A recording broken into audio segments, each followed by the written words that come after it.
Hey, you're on the air. This is, Milk Crate Marauder is the shit. Is if we had to fuck his face, who would go first? Oh, Jesus. Pardon my French. You faggot, stop that. Have any of you guys got dates besides Gilbert? I do. Yeah, but that's with a guy. What about you, Booger? I wish I knew how to quit you. Oh, those guys are fags! Now what am I supposed to do? He's a fag. That's right. Hey, I'm gonna keep it 100 with you. I normally don't ask girls stuff like this until they tell me they're pregnant. What's your name?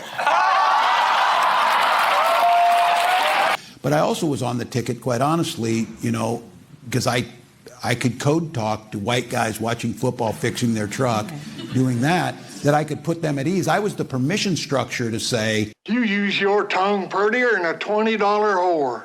Stick your show in your ass. You mutt-sucking sons of a bitch.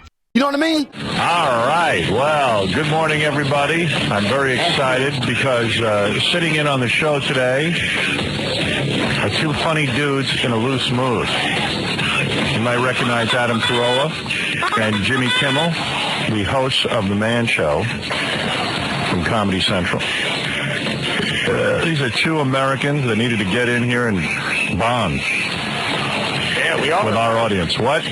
We are American. Oh, I'm sorry. I can't really see. I didn't mean to mess up. Usually I get in about 7 or so I don't know what goes on here at 6. Hi, Robin. Hello. I've already ruined the show. Way to go. Start over. You didn't ruin it, baby. Don't worry about it. Let's start over. You can't ruin this show. This show is not ruinable. Wait, let me see what microphone you're on. Yeah. Oh, there you go. Okay. Yeah. Sorry. Now, Jimmy's the guy with no hat. See, this is how you can tell the difference. Ah. Right. Okay. Adam's the guy with the hat. That's right. But I'm not balding. I just like the hat. Okay, You but know- you always wear a hat so you're identifiable? No, you we say look that. different. It's funny you say that because I'm watching the, that telethon that, raised all the money and everything, which was a good cause. But a lot of the rock stars look very, very old. Yeah. It was kind of depressing for me to sit there and watch because, and I figure I'm about 5 years away from those guys, and I'm going to be looking like real young. Start counting like, how old is he? Well, first of all, some of the guys wear hats. Yeah, that's Uncle Paul Simon in the hat. Always. Yeah. Always with the hat. And you know what? You know what's doing under there. Yeah. You know he's not wearing a hat just to look cool. He should wear a 10-gallon hat. It would look great on him. It looks like one of those big foam novelty hats on everyone else. It's great. It was you could tell he's really excited because He had the NYPD hat on, the fire department hat. He's finally have a real excuse to wear a hat. Yeah, you knew that there was a lot of thought that went into that hat. You realized that before the concert, he had on a different hat. Then he got there probably and got an NYPD hat. Right. So, well, he probably called an assistant earlier in the day and said, you know what, I have to wear a hat. Hold on. But I'd like an NYPD hat. right. Howard, I don't want to correct you, but he does have a hat that he puts on in between for the interchange from one hat to the next. So there are actually 3 hats. Well, he only wears that one for a few seconds until the next champ can slide. Do you think those hats smell after a while? Is that why he has the intermediate hat, or whatever you want to call it? Because he doesn't have hair. Hair's what smells. Yes. Well, I'll tell you something, too, with the hat. Now, Neil Young was wearing a hat, and he had the big cowboy hat. And God knows what was doing under that hat. I think there's a bird's nest under there. But he has the fringe he lets, he always has the stuff on the sides that grows out. Yeah, he has gray, ugly hairs sticking out with the big pork chop sideburns, which we haven't seen since Elvis Presley. It doesn't bother me as much Neil Young wearing the hat as Paul Simon in that hat, though, because I went to see Paul Simon. I was like, take off the hat. Right. It's a concert, for God's sake. And get down. The baseball cap, you're not running to the mall. You know what the saddest thing about the Paul Simon hat is? I went to the Rock and Roll Hall of Fame Awards last year. Yeah. It's like the biggest night of his life. He's in a tuxedo and the hat. Right. You know, Like a baseball cap, even with a tuxedo. yeah. It was. I like the, I liked his hairpiece. I mean, I'm a fan of... I did. I thought it was okay. I didn't even realize it was a hairpiece. See what I mean? Yeah, he should have kept it. Should have kept it. That's all. Let's vote now. Who thinks they should have kept Paul Simon's hair? Oh, no. You know what used to bother me about the hairpiece? 1, 2, 3, 4. But what used to bother me about the hairpiece was, during the concert, he'd start to sweat. And then the hairpiece would stick straight out That's of the all right. back. But it's better than the hat. That's okay. I like the way Garfunkel had, no hair in the middle and bozo hair on both sides. And he would make his hair go as big as it could go. Whoever who was in Simon and Garfunkel had trouble with their hair. Yeah. This is the theory I have. Every member of Simon and Garfunkel had an issue. Hair band. The recording studio was like too close to the power plant. Well, there should be a hairpiece exchange program where once every year Shatner and Burt Reynolds and Paul Simon, everyone just swaps and has to stick it out. That would be the greatest. That'd be a great. And you have to guess who's wearing whose hairpiece. Right. I like that. All right, listen, boys. We have a long morning. That's a great one of those picture things. We should do that. Crop off people's hair and see if you can match. We have a long morning, and I don't want you guys to use up all your energy on one break. All right? Okay. So everybody, calm down. Now, let me just say that we have a very busy show today. Hey. And I don't even know where to begin with it, but I'm just happy to have the boys here from The Man Show. Yeah. It's a fine show. And Jimmy, funny boys. Jimmy and Adam are here, and when we come back, we have a lot to talk about. Obviously, we're trying to raise some money, which this show never does anything good. For once, we're doing something good. I don't see the phone numbers in front of me. 555. Oh, you don't know those both? You don't know the hot ball? Should put them on a hat that Gary has to wear. There you go. Everything should be done on a hat. Anyway, so we're going to try and get those numbers out to you. Let me give them again. How are we doing? Are people still contributing? Good. Okay. 877-280-9200, 800-711-3050. If you haven't given to this fund yet, we think it's a real good cause. This is to help police, fire, and EMS workers and other city employees involved in rescue efforts.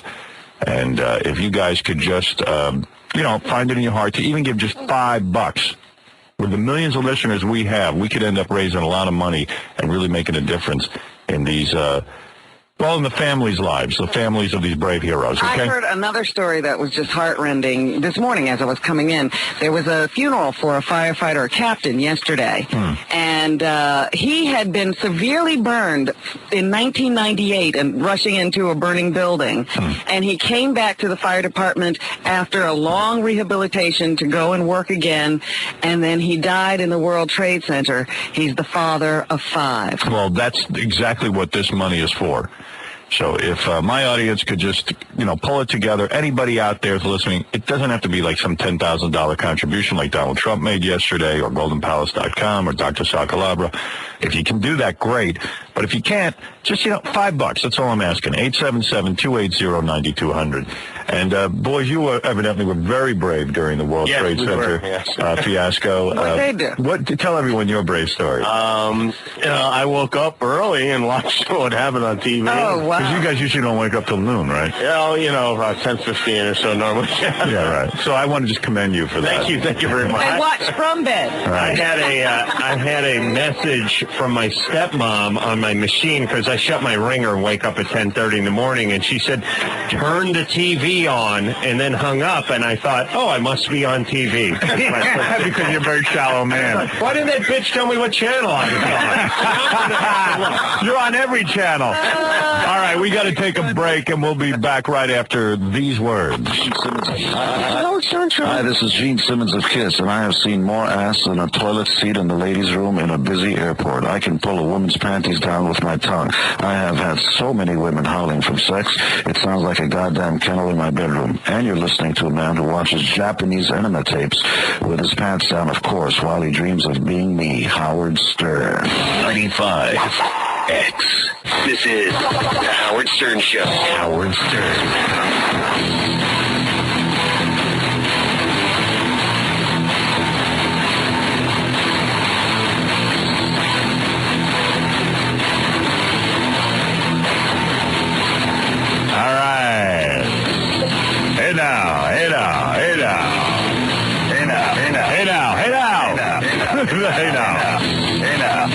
You boys say hey now, or you just say hey? Sometimes you just say now, but I usually say hey and Adam says now. I say hey when I want to get someone's attention, but hey now when I want them to stop. Hey now. Hey now. Hey, New Yorkers, this is Jeff the Vomit Man Levy. Despite the World Trade Center disaster, world must carry on. If any of you women out there still interested in puking on me, I'm at womanvomitonme@yahoo.com. This is Jeff the Vomit Guy. I'm eager to await your puke. Women vomit on me at yahoo.com. Vomit therapy is still carrying on strong.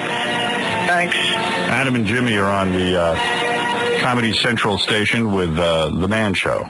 You think you make any money on that? You guys making any dough on that show? You can't be. We're doing all right, actually. Really? Yeah. Like $1 million each or less?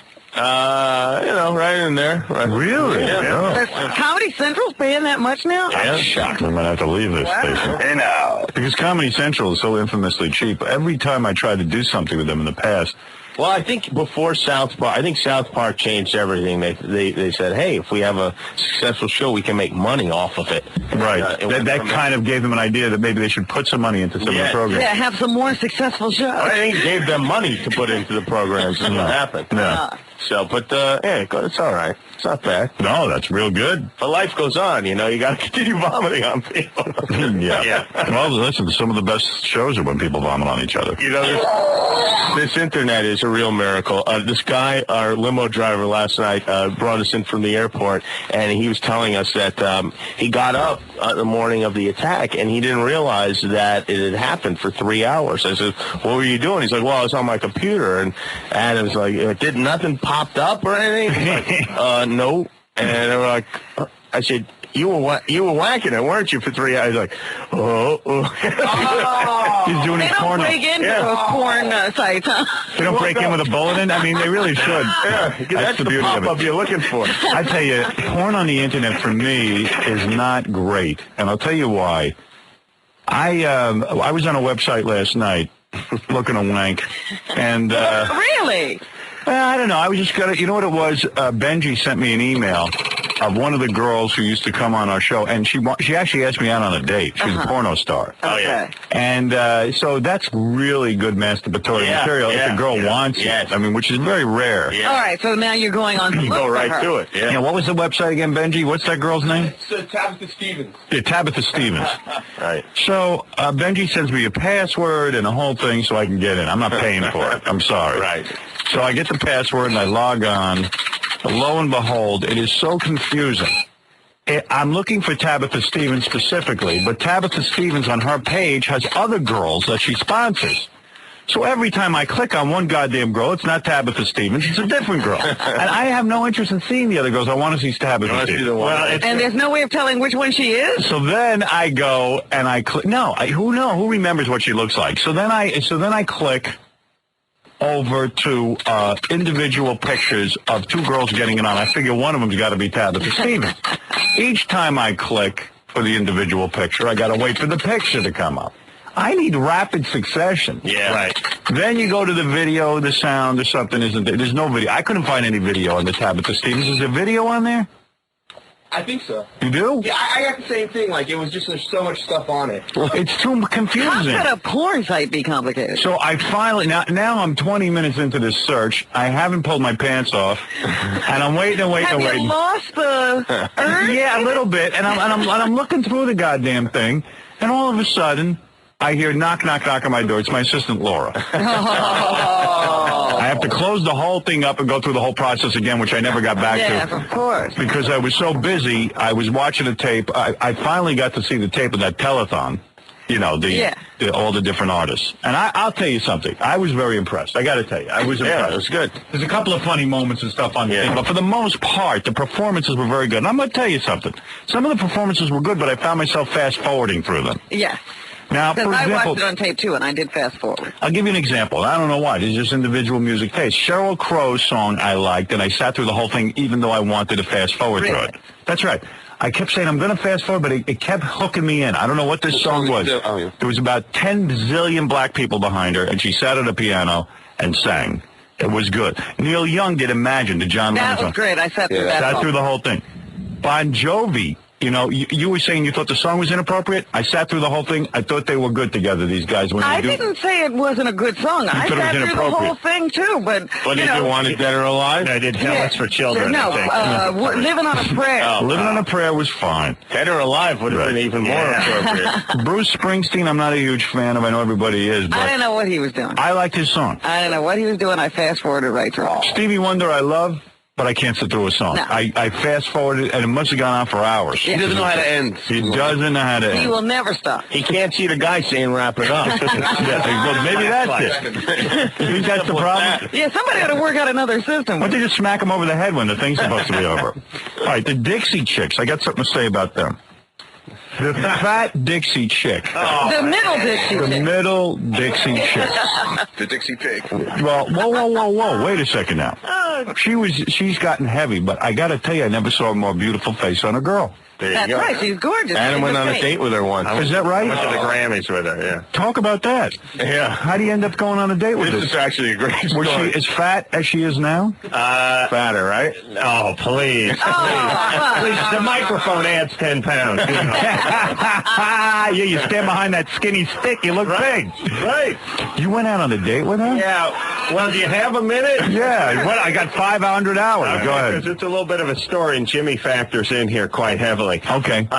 What was it, 3 years ago? Yeah, something like that. I got a call from my manager, and he said, guess what? One of the Dixie Chicks wants you to escort her to the Grammys. Had she seen you on your TV show? I guess so, apparently. By the way, it's not like some celebrity calls every week, though, with some offer like this. This is the only time it ever happened. The two of us, it's the only time it ever happened. Well, I was like, I got Faith Hill and Reba McEntire on hold, so... But let me ask you something. So in other words, because I know guys have said that they've done this. Like I talked to David Brenner when he was in his heyday and stuff. He would just, go through the modeling catalogs and pick out a chick. So the move is, she says, hey, I saw you on TV. I find you attractive.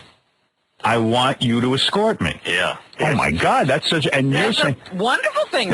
You probably didn't know anything about the Dixie Chick. She left out the attractive part, but... Right. Yeah, I think that was the subtext. Now, she's very tiny. And I had seen the Dixie Chicks on TV like a week earlier and was blown away. They're, even if you don't like their music, and I don't like their music, they're a very talented group. And by the way, you're absolutely right, because when I was watching the telethon, I ended up watching their song for a little bit because I was looking at the fat chick thinking, man, she's cute. If someone should do an intervention. If she lost 25 pounds, she'd be the most gorgeous girl in the world. But their voices... as big when they first hit. Yeah, no. She's you're right. She's blown up. But let me tell you something. There's a chick who is a pig, but she could be a hot chick. She's a hot chick in the making. But go ahead. Yeah, I'm sure that will inspire the heck out of her. Yeah. She's running for the treadmill right now. Go ahead. So she asked me, and I had a girlfriend, and I said, I can't go. My girlfriend's going to kill me. Right. And my manager said, no, you just go as an escort. People do it all the time. Right. And I thought... Thank God for your manager. I thought, all right. And I came back, and I said to Jimmy, hey, guess who's going to the Grammys? And he said, Lynette, your girlfriend, she's going to kill you. And I said, don't worry, I got it handled. Right. Well, she freaked out. She did. Right. And by the escort story. No. You still with Lynette? Yes. Yeah. Still your girlfriend. So I said, look, I laid down the law. And I suggest this to all men. I said, going out with me has perks. You get tickets to concerts. You get to cut in line at a few places. But once in a while, a little rain she'll come into your life. Right. Sometimes you're needed by other women. So I went with her to the Grammys, and they won, I think, 2 Grammys. Yeah, but it was great because he's like, and I'm going to this thing. I don't care what Lynette says, this and that. And then sure enough, they win, and she goes to, like, kiss Adam or something. And Adam, I know my camera. comes back like he's being kissed by a man. I'm home screaming. Because you don't want Lynette to see you getting kissed, and also... Yeah, just an escort. Let me ask you a question. What was it like when you realized which Dixie Chick she was? Because the other two are not bad looking. Right. Although I got to tell you, nothing more unattractive than a good-looking chick playing the violin. It makes them ugly. Did you see that one Dixie chick? She plays violin. It's ugly. Banjo makes you uglier. Cello is the worst. Yeah. All right, so go ahead. So we went in the limo. They won. They had a great night. This is 3 years ago or so they're not the Dixie Chicks at this point. Right. They're real excited to have themselves some Grammys. Were you disappointed in her appearance? No, when we went to the poster and figured out which one it was a little late. Yeah. Yeah. So it's like that one kid from Menudo who was real ugly. Yeah. You know what's funny? Yeah, you got the one Dixie chick. But you know what? She's got a pretty face. And what's weird is on the telethon, she was wearing a mini skirt. And I was surprised because she is chubby, and it was in a very tight-fitting shirt, which showed off a lot. I was surprised at who dressed her. I looked like the same person who dressed Clint Eastwood. Well, my thing was, I have a girlfriend. I could only get a BJ, so I didn't worry about the lower half then. Good, there you go. Oh, my goodness. So she has a pretty face for that. That's what you worked out with your girlfriend. Right. Did you really? Did your girlfriend say it was okay? No, are you crazy? I heard girls allow oral sex from another girl. whose wife lets them do that. Get out. Oh, please. Ridiculous. She's ready to get rid of him. Ridiculous. So I had to go do the radio that night, so I cut out about 10 o'clock at night, and it was a great time. But it was like we didn't exchange phone numbers or anything, and we just went about our way. And the next day in the office, I got some flowers. It was sent to the Man Show office from Natalie, from the Dixie Chick, saying, I had a great time, give me a call. Right. Oh. So I gave her a call on my way into work a couple nights later on her cell phone. And I just said, hey, thanks for the flowers and thanks for the time. And she said, I'm watching you on TV right now. I thought, what's up here? And I said, I got a girlfriend, but, I had a good time. And next time you guys are in L.A., come do the radio show. And she was like, okay. So I went back to the office the next day. And what I have, Jimmy, what was waiting for me then? Was it the giant cookie? There was a giant heart-shaped cookie from waiting for giant. Oh, my God. Size of a trash can lid. Yeah. And it said, it was written in pastry. It said, call me. Yeah. Oh, my goodness. So I thought, geez, I don't know. I'm just going to let this one go. And then I got another thing. Next day it was a... Dude, she's totally courting you, like the full court press. Absolutely. Yeah, except for the part where it was me sending all the stuff to him. Oh, really? Was it? Is that true? Yes. Oh, that's great. I love you, man. That's not the part. That is so good. Oh, that's great. Then the next day I get I don't know, stuffed animal or something. And Jimmy's saying, this bitch is out of control. You better call her and put it in. She's all crazy, man. She's stalking you. Yeah, it's great because I'm like, for once the matinee idol good looks have come back to haunt me. Right. You guys think of it as a blessing, but it can be a curse. You don't realize what it's like. I'm totally full of myself. Yeah. He is strutting around the office. He goes to the one guy in the office who likes country music. He's like, hey, the Dixie Chick? Yeah, she keeps sending me teddy bears. So I call her again, and this time I'm a little more firm. Listen, maybe you misunderstood last time. You're kidding me. I do appreciate the stuff you've sent, but, I got a girlfriend, and I hope that's cool. And she sounded a little confused, but she was on the phone and everything. So the next day, I get a 6-foot sub. Sent to the office. A big sign in it, like a for sale sign. It says, I will not be ignored. And I should have known because I'm such a retard. I go, Giamello's, that's a great sub place. How did she know Giamello's? I love those subs. Each time I figured he's going to figure it out. Right. He goes, that's funny. Meanwhile, no one in the office is eating lunch, so they're all conveniently ready for this 6-foot sub. So what happened after you got the sub? Did you finally figure it out? Well, then he got the panties. The panties. And I come after me. Right. His panties. The come after me panties. Right. And Jimmy said, look, enough is enough. You've been nice. Now you lay down the law. Right. This bitch is out of control. Right. And I said, all right, you're right. I'll call her. He goes, do it now. Call her now. Meanwhile, I even got her cell phone number. I put it on the thing. Oh, that's beautiful. So then we sit there and watch him call. Like, take care of business. And I'm like, boys, you are right. And he's getting me all worked up. So I dial the phone. I'm like, who is this? You know who this is, honey. You've been waiting your whole life for me. Let's not pretend.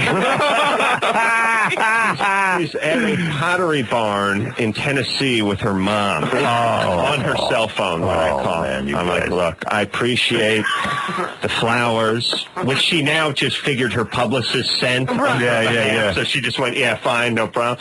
And the teddy bear, and the sandwich, and the panties. But this has got to end. At a certain point, she just stops. She goes, what are you talking about? Don't play stupid with me. You know what's going on here. Just because you're with your mother, you don't want to admit it. That's right. I look up, and there's Jimmy and Daniel, our executive producer, and about 10 other guys who had filed into the office with me and whatnot, all laughing their ass off. And I'm still on the phone with her. And now they're silent. And she's like, what's going on?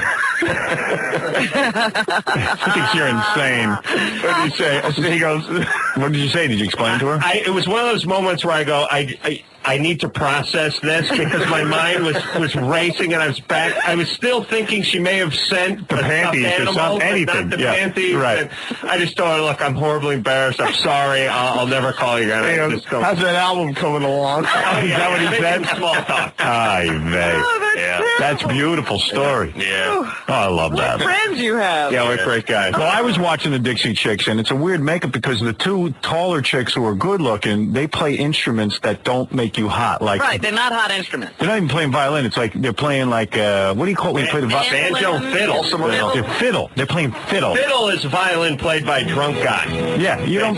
But this was like a chick, and as soon as she put the fiddle up to her chin, I knew she wasn't hot. I like that, though. And what's the other one playing?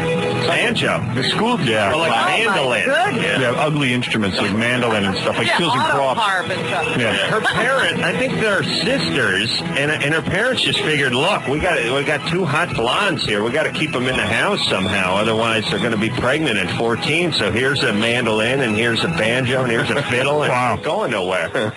So anyway, I watched the Dixie Chicks, but I noticed I think they're talented, that they have good voices, but I don't like their songs.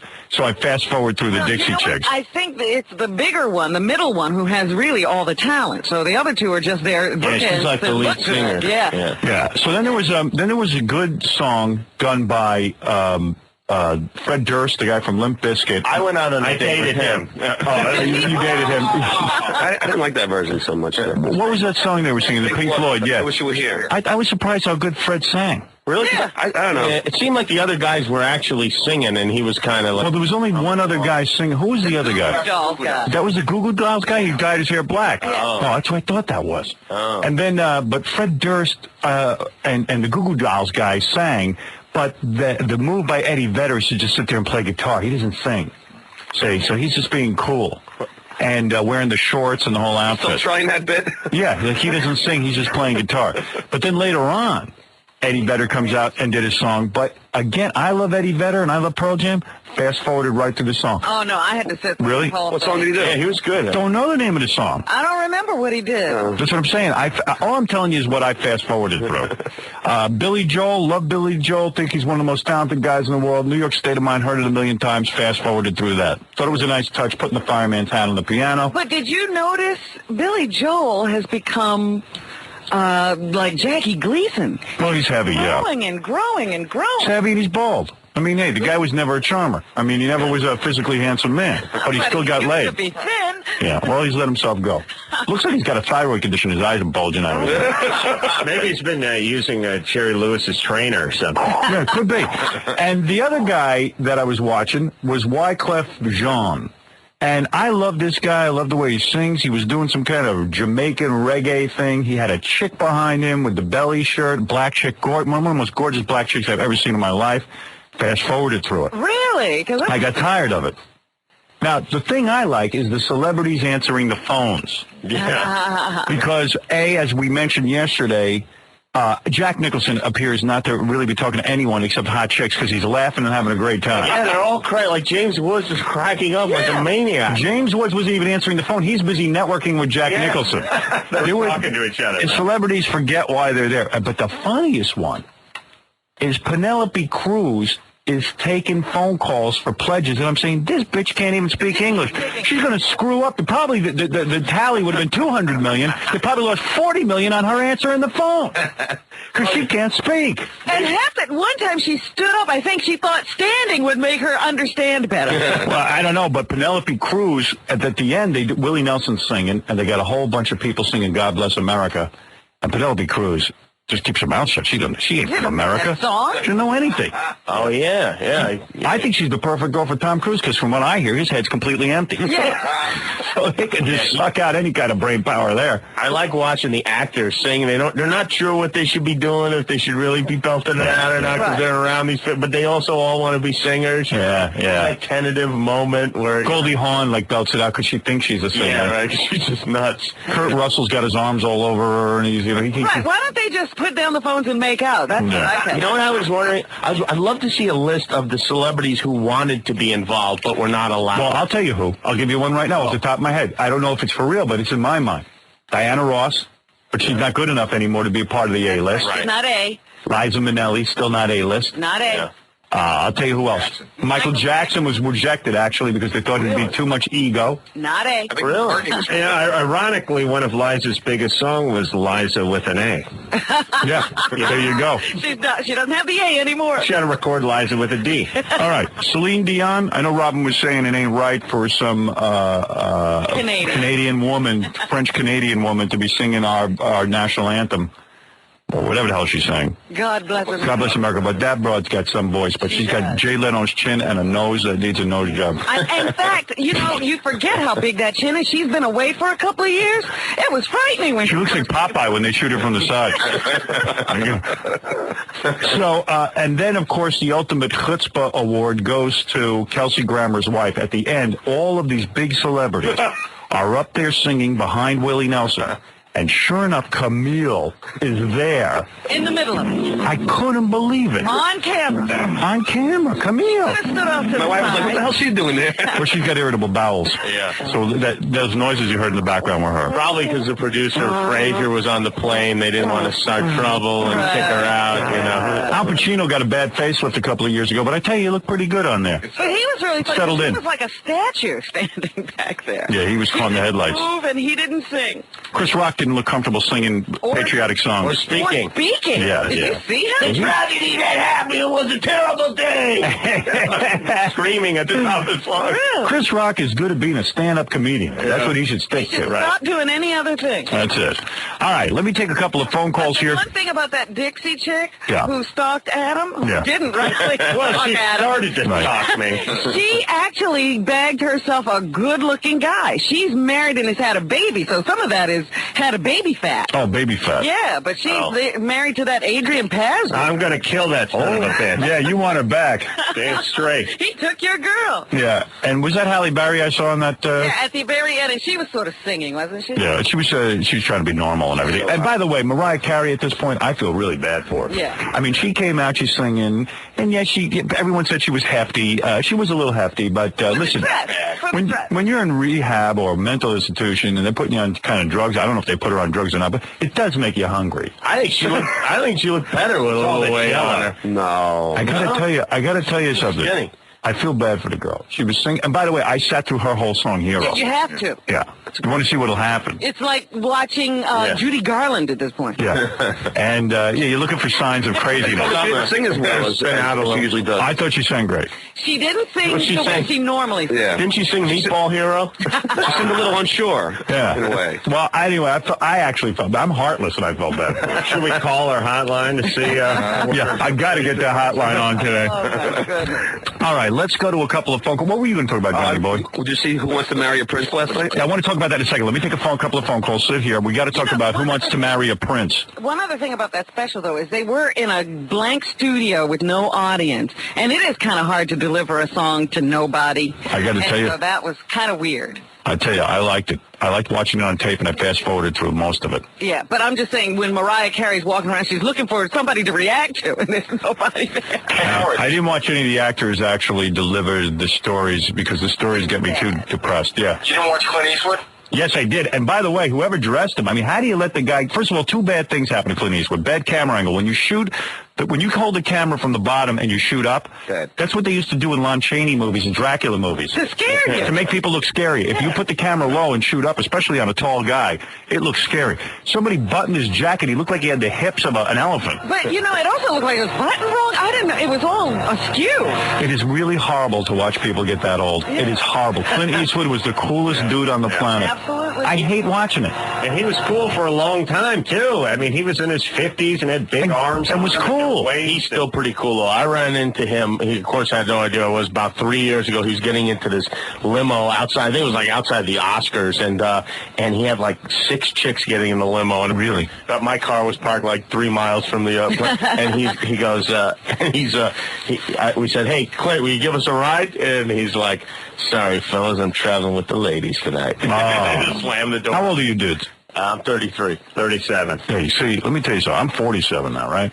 And it's a bitch watching dudes age because I go, Clint Eastwood was the best looking dude, had the most muscular physique. Remember, always had veins running up his biceps. Any guy's got veins running up his biceps, you know he's in top shape. That's why I start out looking like crap. See, that's my secret. You think? Make us move in about 20 years. That's right. But is there any hope for us? I mean, and at what point do you start changing over into an old man? No, we just get worse. We do. Yeah, because, listen, it's all genetics. Yeah. I mean, these guys come out with the books and videos and all this nonsense, but you know the guys who look good and the guys who look bad. Right. And they don't have drastically different lifestyles. Right. And we give them all the credit in the world. Yes. And then they come up with these horrible excuses, like you go, Jesus, your legs are so muscular. How'd that happen? Well, I used to dance when I was in the 8th grade. You're 41 now. You're a chain-smoking alcoholic. All right, how'd that happen? No, it's genetics. It is genetics. And you need abusive friends that will tell you when your hair is dyed purple, you know? Right. They'll go, hey, your hair's purple. You got a point. All right. You know, Who is this? You know what I mean? Hey, everybody, what's happening? Good morning. We're back live. Yeah, that's it for summer vacation. We're done. it's over. Summer's over. It's over. Summer is officially over when we're back. Yeah. And I must tell you that... It's over. It's over. It's over, Johnny. It's over, Johnny. I hope you're happy. Yeah. Well, look, you know, summer is over. What a horrible end, here in New York anyway, to the weekend with that crapo weather. You know, I paid a fortune to rent a house in the Hamptons. Well, I had a great time. I was cursing out. And it was the big week that what we do is we reserve our vacation for summer. You know what I mean? We take 3 weeks in the summertime. Save it all up. We take 2 weeks in July, 1 week in August. And I'd save the week in August for the kids to come out, and we'd be in the Hamptons, and well, forget it. Was it bad all week? Yeah, the weather turned foul after Monday. Tuesday was all right. Wednesday, Thursday, Friday, Saturday, Sunday sucked. Sucked the big one. Bad. Yeah. So you're all stuck in the house. Stuck in the house, playing Monopoly, lots of arguing. Got a big fight. My 9-year-old wasn't ready for Monopoly as far as I'm concerned. Oh, you bought over the game? Yeah. She doesn't understand. I didn't want to sell a Park Place. And she goes, you're all building houses and hotels, and I don't have any. She had no construction. Yeah. What are you going to do? So, that was that. The only thing to do is go bowling, and I was going to go bowling. God. Bowling? I ain't going to a bowling alley. They have bowling alleys out in the Hamptons? They got one. How they do? I was thinking of going. Everybody was probably there. Yeah. Like I was going to go to a movie, and I went, well, everyone's probably at the movie. You and the Kennedys and the Baldwins bowling? I took, you don't see that many famous people. You expect to see more famous people in the Hamptons. The only people I ran into was Mark Green, the guy who was running for mayor but lost to Bloomberg. Okay. It was, seems like a nice guy. Here he's got a lot more humble now that he lost, Right. Because when I met him before the election, everyone was saying he's guaranteed to win. He was like, I want to introduce you to the next First Lady of New York, his wife. And he was convinced he was going to win. But he seems like he's got a good marriage because he was like, hugging and making out with his wife in Cinderella's. Yeah? How long have they been married? It looks like, he don't have a trophy wife. I mean, he's got a real wife. The original wife. A real wife is what these guys usually start out with. I had a real wife once. Now you got a real rich wife? Yeah, I had a real wife. So, yeah. My epic God. I give him an A+ on his marriage. Mark Green, former candidate for mayor of New York. Then I ran into Kevin Goldman. Who's Kevin Goldman? Yeah, who is Kevin Goldman? You don't know? Is that old friend of yours? Yeah. He's the #1 Jew out in the Hamptons. What's he doing out there? He's Jew in charge? He's the Jew in charge of the Hamptons. No, what's he doing? He was a guy I went to college with who, when we were in college, his big claim to fame was he was a stringer for the New York Times. Right. So he was like a big deal. Like, nobody had a job in college. Is he still a stringer for the New York? Yeah. So he's going really well for him. He hasn't moved up. Well, I saw him. I went, oh, my God. Well, it was nice to run into him. I like the guy. Yeah. And he writes. I haven't seen him in years. Yeah, he's still writing. He writes for somebody. I don't know. He's a writer. He described what he writes, and I couldn't follow it. Follow it at all. I love people who have jobs you can't understand. Because then he goes, I write I go, you still write for New York Times? Oh, no. I write for blah, blah, blah, blah, blah, blah, but mostly the books, and I went, I don't know what he's talking about. Lost me already. Yeah. Like most people, I write for the Daily News. Right. Yeah. You can understand that. Yeah. Thank you. Yeah, you make your job simple. There are people, like my girlfriend's brothers, I still don't know what they do. Yeah. You need a degree to understand these job descriptions. I sat down with them for dinner and asked them exactly what they do, and I don't know what they do. Yeah. It has something to do with computers. One's with AT&T, one's with, like, another place, and I don't know what they do, but it's something. They meet people and computers, and they make good money, and I don't know what they do. Even the titles anymore you can't understand. Yeah, I don't know. It used to be like doctor, engineer, you could understand those. These titles you don't even know. Yeah, I don't even get it. And then I even said to my girlfriend, what do they do? And she said, I'm embarrassed. I don't know what they do. Like her, I understand. She models. She stands in front of a camera. Simple. Yeah. Me, that's easy. I'm on a radio station. Right. No one can describe what they do. So, anyway, what was I talking about? The Hamptons. Oh, yeah, so I ran into, I said, Kevin, this guy I went to college with. And I'm looking at him, I went, oh, my God, he looks so old. No, he fell apart? Well, he looks so old. I said to my girlfriend, I go, God, you got to admit he looks way older than me. She goes, not really. Yeah, he looks about the same. I was going to say, does that make you self-conscious that he thinks the same about you? Yeah, I thought I was a teenager. Like, you were on your high horse, like, oh, yeah. I'm younger. Oh, dear. Yeah. Well, we got a busy show today, man. We're back and busy? Do we? Yeah. We are so busy. We got Sammy Hagar stopping by, which I'm thrilled about. Yay! He went out on tour with David Lee Roth, and they still hate each other more than ever. Right. So it'll be funny to hear how much Sammy hates David Lee. I understand they even had to present something at the MTV Awards together did or you something. see that? Yeah. I haven't seen it yet. I haven't got my copy yet, but I heard that was uncomfortable. Yeah. Because they had to pretend they like each other. Yeah. Sammy rewrote that song, I Can't Drive at 55, you know that one? I Can't Drive 55? To, I Can't Believe I'm 55. It's pretty funny that I was in California, and they're big trucks. That tequila company of his must be huge. Yeah, it's sort of a goof, but it worked out. There's huge trucks out in California with his face on them, driving down the street. Cabo Wabo. Yeah. The tequila is excellent, Howard. I drink it all the time. I mean, I love that tequila. And you know what? He used to give it to us when he came in here, and I said, it's some junk or whatever. I go to a liquor store. It's like $40 a bottle. Oh, really? Wow. Yeah, it's good stuff. You drink a lot? Yeah, a decent amount. You do? Yeah, not as much as you. Yeah, I got to calm down. But wait, I want to tell you, I went to the MTV Awards, right? Oh, you did? Yeah, but I saw 20 minutes of it, then drank the whole night. Oh, yeah, it's great. Were you up in that box with Mel? Yeah, well, no. Mel was like in seats, but I was up on this level where you could get free drinks and stuff. MTV Awards has turned into, like, anybody who's got any connection to this company, because this company owns MTV, they own everything. Like, you get to sit up in a box, they got a waiter, you drink. The MTV You're not Awards. really at the award. Yeah, the awards suck so bad that within 20 minutes you're getting bombed. How come nobody gives me these memos? It's all record company guys and executives and stuff. But I got to tell you, I sit in my seat. I watch the first 20 minutes of the show. I go to the bathroom. I go downstairs to the regular bathroom that everyone who's there can go to.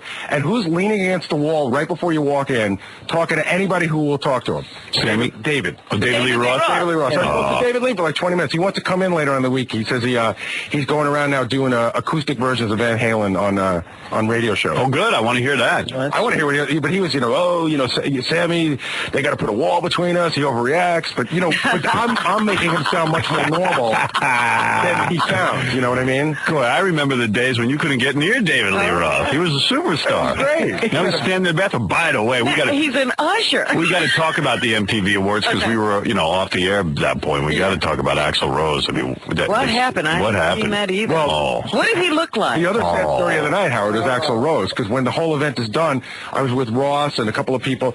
So we get in the car and we start making our way down to a party, and we're on the side of Radio City, and all of a sudden the door opens from Radio City. Axl Rose walks out with no one. Yeah. Not one person. And just walks down the street. Really? And nobody bothers. Didn't get in a car. He walked down to Fifth Avenue, made a left, and that was the last. That's kind of cool, I got to admit. That's kind of cool, the guy who doesn't need the entourage just walks out, but boy, did he look bad. Yeah. He's fat. He had tons of plastic surgery, according to the newspaper. That's why it was so disturbing to look at, and he lost his voice. He looked like William Bailey, which is his real name. Yeah, Bill Bailey. Bill Bailey, won't you please come home? Life is tough. Yeah. Hey, Blanco. Here's a guy who saw me in the Hamptons. I'm always curious. Where'd you spot me? Hey, yo. Yo. Blanco, what's up? What's up? Talk, man. You're on the air. What? You're on the air. Well, we're back. Well, Blanco. He's Blanco. He drew a Blanco. It's a whole bunch of stuff to talk about, but I got to take the break. That's the way it works. You would have loved my vacation. Yeah. Because all it was drinking. Oh, my God. I know. Good for you. You do it right, Robin. The wine country. Yeah. Oh, did you? Oh, you went to California? Yeah. Oh, no kidding. Oh, that place is fantastic. Yay! Yeah. Yeah. And all you do is go to wineries all day and drink wine. Yeah. I got so much. Beautiful. And the greatest restaurants on earth. Really? Yeah. Hey, good for you. You had a good time. It's fantastic. Right. Wow. Well, I love that Hamptons. Yeah, even in the rain. Yeah, I love it. Yeah, you're into it now. Yeah, I love it out there. It's how could you not love it? It's like Robin says, a couple of good restaurants. You know, you just Good hang scenery. out. Yeah. Well, what's wrong with that? It's beautiful. Beautiful. You're right. I don't know. Seems good to me. And I'm not the type of guy that likes to travel, so. Well, yeah, so it's close. Yeah. I mean, unless you hit traffic. You Oh, get to Kansas. Don't ask. I drove back Saturday. I mean, there's so much traffic. And just even going through the town. Well, let me say something. Before we left, I know the Hamptons had to be crowded because New York was empty. Yeah. Absolutely empty. You could go anywhere. Yeah. Well, whatever. We got to take a break. We'll come back. We got a lot to tell you. Gary has some funny stories to tell. I got a couple of funny ones. And all that kind of thing. All right, we'll be back right after these words. You're listening to a man who provides boners to millions of listeners with lesbians, strippers, and flat-out whores. Howard Stern. 95X. Adored by single women everywhere. Howard Stern. Yeah. Hey now. Welcome to the show. We're back live. It's Tuesday morning. Hey now. And so much to talk about, so much. Hey now. Where do you begin? I'm just digging a little exciting music behind me here. Yeah, it sounds like something's going to happen. It's a good groove. Yeah. People want me to comment on the firing of Opie and Anthony. Personally, I'd rather not talk about it, but I will since everybody's asking me what my feeling on it, and I'll talk about it. But I'll save that for later. People also... Is it a real fire? Is it a real firing or a radio firing? I don't know anymore. I can't wait to get out of radio. That's all I'll tell you about it. I just can't wait to get out. I got 3 years left and I'm gone, and I can't wait. I'm sitting there. It's so funny with the cloning of the Howard Stern show and how many the whole radio dial basically sounds like Howard Stern. Yeah. And I thought those guys had the cushiest job in radio because they got handed every one of my radio stations that I syndicated and worked so hard for. And within a week, Mel just gave them every goddamn station on the dial. And they had afternoons. It was a cush job, and they blew it and deservedly got fired because you can't, even I know, as whacked out as I am, I know I can't encourage people to do something illegal. If once I do that, I'm gone. There's been a whole lapse in judgment because they had sponsors for this illegal activity. Yeah. It was approved by the station. Yeah, it was. Yeah, but all of a sudden, all of a sudden, and then it wasn't approved by the station. So how could you have sponsors if the station wasn't approved? Something illegal sponsored by Pepsi. I forget the sponsor, but they had to take out Samuel Adams. Sam Adams Beer, one of our sponsors. That's right. They had an ad in a paper up in Boston apologizing. Yeah, that was funny. Well, the thing is, believe it or not, it's very confusing. I liken it to this. If I'm the guy who's always going to get credit for everything, right. In terms of what they call shock radio, Anything bad, actually. Yeah, anything bad. In fact, my name was in the paper as much as theirs. It's like, I'm bad too, How you've never gotten this much, this canned, they don't know. What kills me about all these guys is that none of them have a good word to say about me. They all grew up listening to me. They all took the act.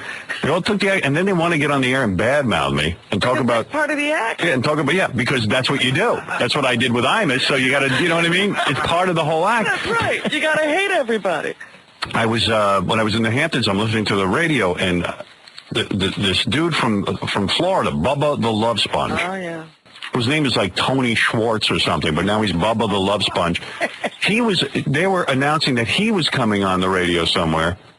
And between every song, they were playing songs about me sucking really bad. Really? Yeah, and I'm like, I was listening to the station because they played heavy metal music, and I was working out. Stuttering John comes over to my house in the Hamptons. We're hanging out. I said, let's go work out in the gym. We're working out, and I'm listening to a rock station. So between every song, they go, Bubba the Love Sponge is coming. And then they would play examples of Bubba the Love Sponge, which was basically my show. Uh-huh. And then, like, he played one song that had Kermit the Frog singing about, because he's crazy, he's wild. He's a wild guy, Bubba the Love Sponge. He's so wild that he'll have Kermit the Frog singing about, that's wrong. Which was like, whoa, oh man, gee, that's different. Is that a bit from 20 years ago? Well, then I guess on tape he comes on and he goes, I'm gonna, Howard Stern sucks, he's old. I mean, I think this guy's older than me, and he's been around as long. He goes, Howard Stern, and they all yell, Howard Stern sucks, man, and you got to give me a chance because he sucks, and you think I suck, but you've got to listen to me because maybe it's time for the new kind of show, Bubba show. So I'm like sitting and listening to it. I go, okay, maybe he is better than me. Let's hear what he's got. He's doing Kermit the Frog, singing about. He's like, welcome here to Sesame Street, and I'm like, what the hell bit is this? I'm going to wake up for that? No, he's going to wake up for that. He's yelling and screaming. I go, it's just Attack of the Clones. And all of them, they do the same thing with me. They're like, Howard Stern sucks.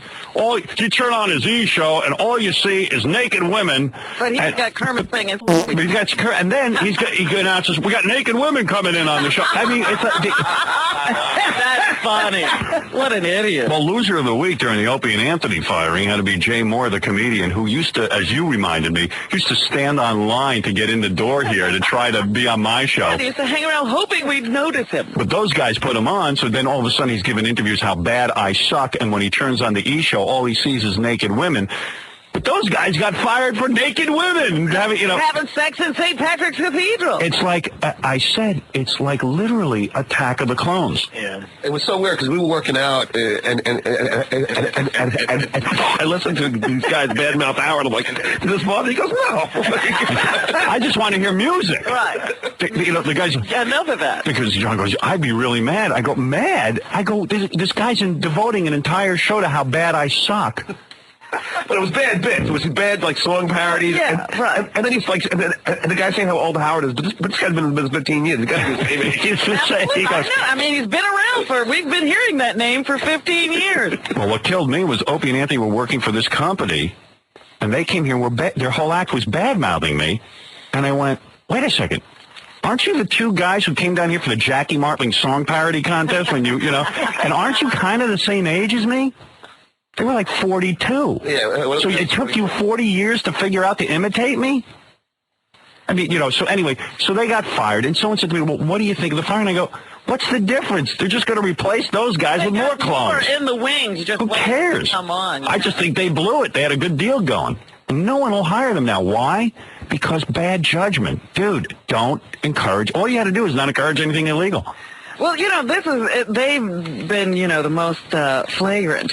But, we used to see this all the time, guys thinking they were Howard and then trying to be more outrageous. Well, more outrageous is illegal. Yeah, well, what more are you going to do? Where do you go from where I am? Yeah, you push the envelope to as far as legal goes. That's right. The legal envelope. Anything beyond this is illegal, so go ahead. Well, the reason I've been successful is I kind of know the difference. I mean, I'm able to rationally go, if I do this, I will never be on the radio again. Right. But you know, that one guy who he thought what you did was invite Girl Scouts up to the station and sexually harass them. Remember? He got fired. Yeah, and he never worked again in the business. What was that guy? I don't even remember. But then he immediately, well, Howard does it. Yeah, well, Howard does it. Howard invites Girl Scouts.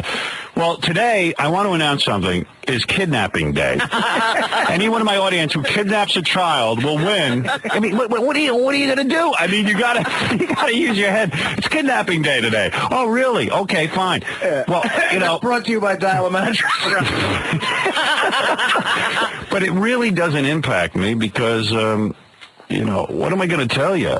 I'm just dying to basically get off the air myself. The company hires anyone who sounds like me. Mm-hmm. There's no, you know, I think that all of these guys... They don't sound like you. They can bring them here and they say, please sound like him. And all of the guys, I think, suffer from little man complex. What I mean is, for now, until the time I leave radio, I will be the guy. I'm the guy who started it all. I've done it all. There are guys who imitate me from 20 years ago. There are guys who imitate me from 10 years ago. There are guys who imitate me how I sound now. I mean, it's just mind-blowing. And I'll always be the guy. And if you've ever gone to the gym to work out and you see a little tiny guy who's all pumped up. Right. They've got muscles are way too big. His muscles are way too big because he's got to prove something. He's got a complex. Most of these guys will self-destruct, especially if they can't talk about me.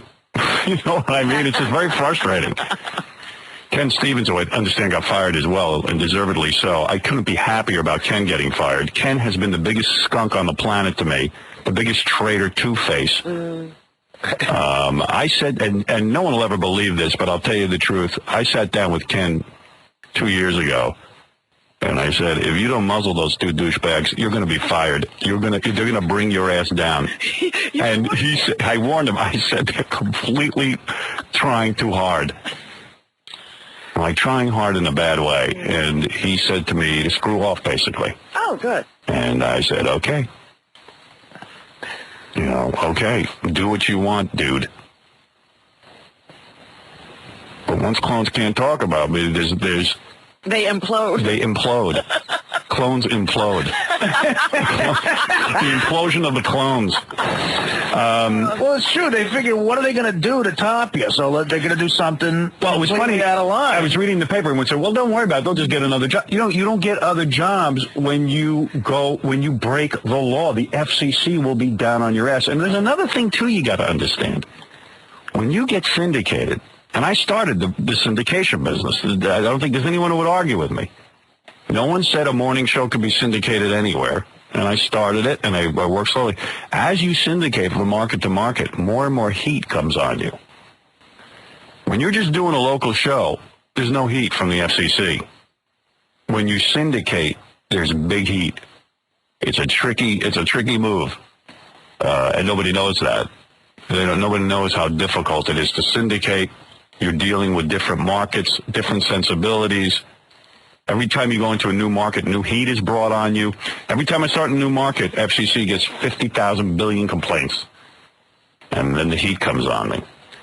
But as far as those two guys go, I resented the fact that there was not a nice word coming from the camp. I think that I'd set up syndication. I think I'd set up a lot of nice opportunities within the company, and it really was unnecessary to sit there and go through the Howard Stern clone attack of Howard Stern. You know what I mean? It's that bit. Irritating. And they robbed you blind, those guys. They did everything that you do. You know? Everybody robs me blind. But what's really... somebody who's doing something different. What's mind-blowing is I'm sitting there working out, and I'm hearing Bubba the Love Sponge talk about how I'm different. Wait till you hear my show. And then he's doing, you know, lesbian dating game. And playing naked girls. He's not even playing a good song parody. No, bad song parody. Bad song parody. And the guy's older than I am. Been hacking around all over the place. Well, that's the new thing. Howard's old. Listen to me. Don't mind my age. Yeah. Howard's old. Listen to me. And you know what? You're old, too. Just forget my age. You're not young man. Stupid. It's just so dumb. The whole business has gotten dumb. And you know what? I've moved on in my mind. I want to do 3 more years. I want to go out with grace and style. I want to, you know, Anyone who remembers the show will say, hey, Howard was, nuts. Howard did it his way, and goodbye. Mm-hmm. That's what I want to do. I want to go out with some grace. I don't want to be Amish. I don't want to get too old and be mumbling into the goddamn microphone like some kind of freak from my ranch. If I get a ranch, I won't ask the listeners to pay for it. Yeah, I'll buy my own ranch, thank you. But to all radio DJs, you know who's young? Haley Joel Osment is young. Okay? You're not. None of you. None of you are young men. He's old at this point, so just get off it. Because the guys who got fired were busy calling me old when they got here. And I'm reading the paper. Greg Cumia, Greg Camania is 42. And I'm going, wait a second. How are you a young upstart? Who's Greg Cumia? That's Opie. Oh. I never bothered to learn their names. I don't know why. Yeah, well, I learned it. It was all over the newspaper. Greg Camania. No, Camania. Forever. Oh, by the way, I saw a picture of those guys. Greg Camania. They better stay in radio. So I had nothing against them. I had nothing. I tried not to give it a second thought. I'm completely irritated by the whole state of radio. Mm-hmm. It's depressing to me. But that's it. That's my. I don't know what to say. What can I say? Is I know that listen, if I got on the air and I said to you today's kidnapping day, and you do it, I'm responsible. You win. Yeah, you win. Inciting a riot. And that's what happens. I don't know what to tell you. Perception is so weird because I got a couple of emails and a couple of faxes, and they said, Howard, you should be on the air defending these guys because you're the one who started it. Right. It's your fault again. But we didn't. No, in fact, by the way, that is the oldest radio promotion. Those guys didn't even start that. I've seen that in other markets where you say the wildest stunt will win you money. But we've even had most outrageous content. Yeah, most outrageous, this, that, and the other thing. But when you say to someone, break the law. Yeah. The first person to do this gets this many points. Yeah, of course the hypocrisy is ridiculous. Priests are using the church to have sex with young boys. But the same point, there are people who take religion seriously. Well, the point is, it's their church. It's their church. Do you think that they would have gotten in as much trouble if they would have done it like at a church on Long Island as opposed to St. Patrick's Cathedral? Do you think it was like the wildest place to pick? The dumbest place to pick? Well, I don't know. I just know that when you break into someone's home and start having sex in their home, you're going to go to jail. Look at Robert Downey Jr. Yeah. And don't put it on the radio because the cops are going to hear it and pick you up and arrest you. It's illegal to be in somebody else's house. And you know that the program director has been suspended. The general manager has been... Ken Stevens has said that. I'm thrilled that Ken's gone. I hope they fire his ass because Ken is the biggest wimp on the planet. He just let those guys walk all over him. Anything goes with Ken. Ken wasn't running the station. Mm-hmm. Ken wasn't running. One thing I'll say about Tom, he's running the station. Yeah.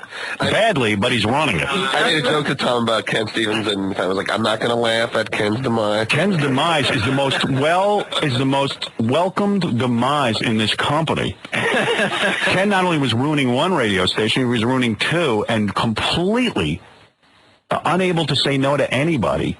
Or unable to put his foot down. Ken is more responsible than those two guys. Ken's the biggest jackass wimp on the planet, and if they hire him back here, the FCC should take away the license. Screw Ken Stevens. But, the thing that most amazes me is we're watched the moment we come on the air. Yeah. Somebody's sitting here watching us. Yeah. We have babysitters. Every time we propose a bit, it has to run through 50 lawyers. Yeah. How did they do it? Because they're so busy watching me, everybody else is getting away with everything. Oh, that was hysterical to me. I was like, they're watching us. No, we are watched by more lawyers than anybody on the planet. Well, Robin, the frightening thing is I think they were being watched. Oh, yeah. Get out. No, I think they were to some by Ken Stevens, who that's like hiring Charles Manson to be your kid's babysitter. No way. You know what I mean?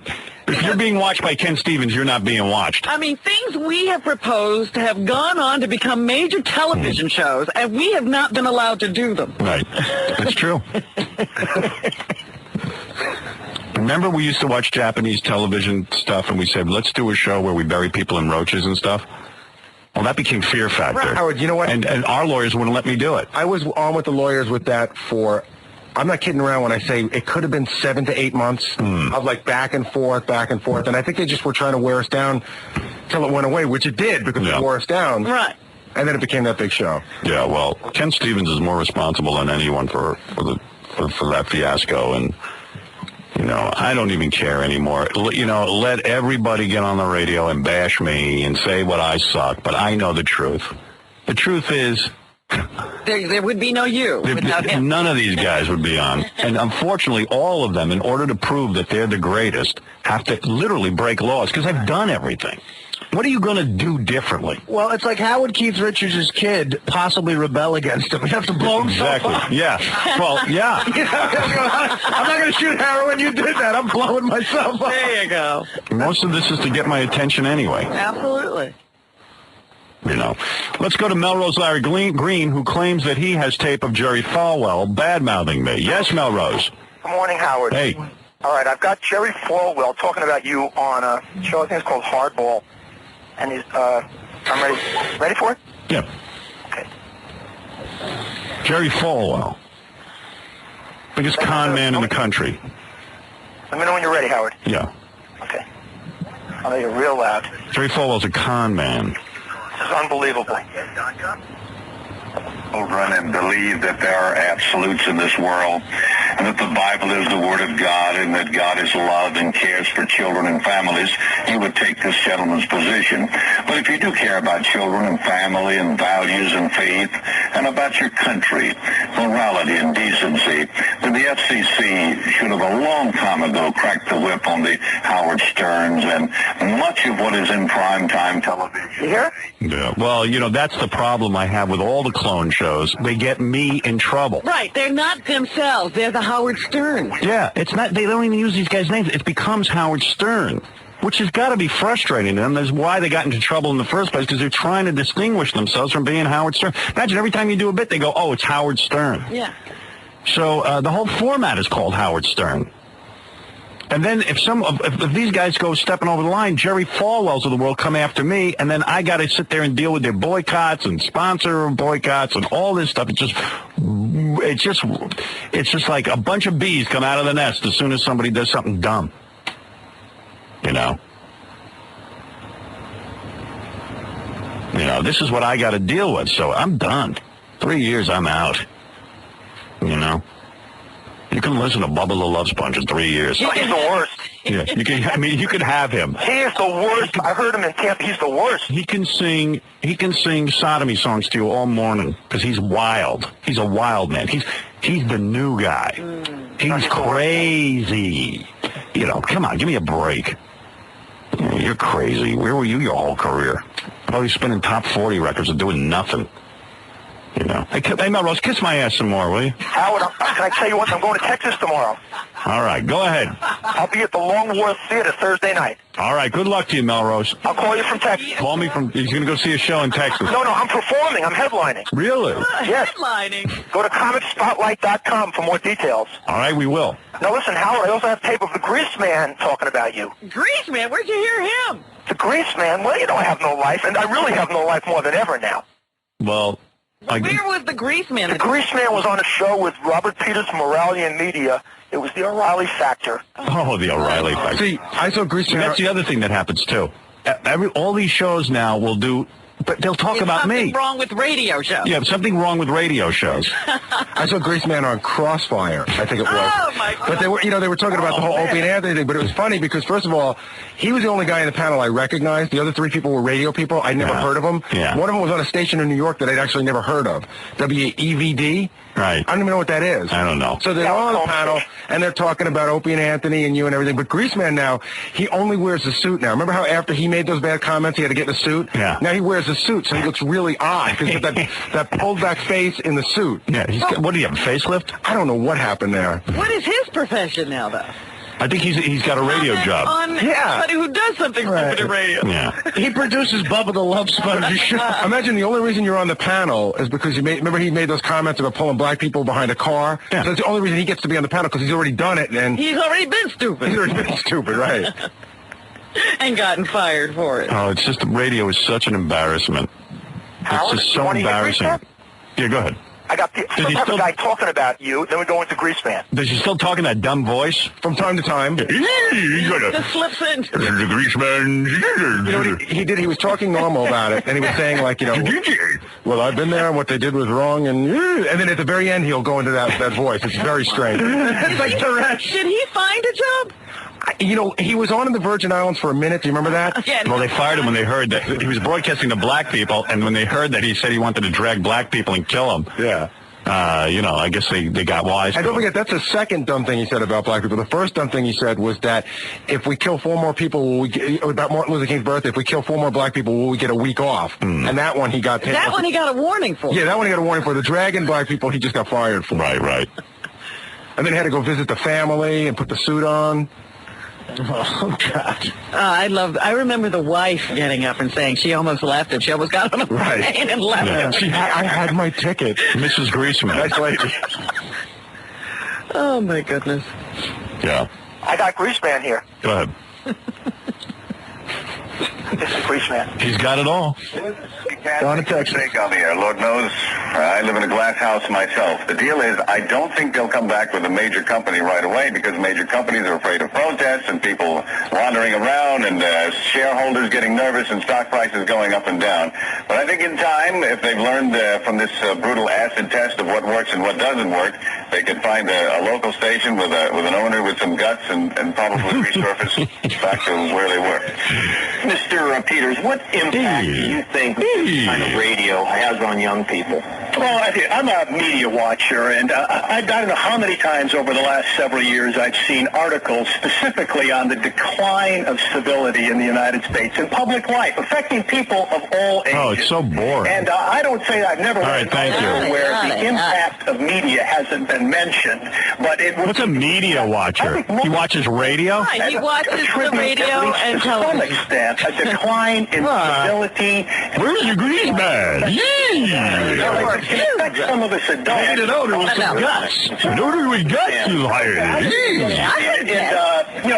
There's so many Howard Stern clones, you don't even have to hire guys who've been in trouble. Get the ones that haven't been in trouble. Yeah, just bring up the new crew. There's so many. What's the problem? I should just do a show 24 hours a day, and the whole problem would be solved. In Lexington? Yeah, in Lexington I'm doing that. I was, anyway. You know, the one other interesting thing about that whole Opie and Anthony fiasco was, I guess a couple of days after it happened, they were floating this rumor. Somebody in their camp must have floated a rumor that Q104 here in the city, which is owned by Clear Channel, was thinking about hiring them. And Clear Channel put out a statement saying, we will not hire them in any of our radio stations. Well, how can they? I mean, they can't. But when have you ever seen somebody put out a statement that we won't hire someone? Yeah, well. Hey, listen. They've got to be beating themselves up pretty good right about now.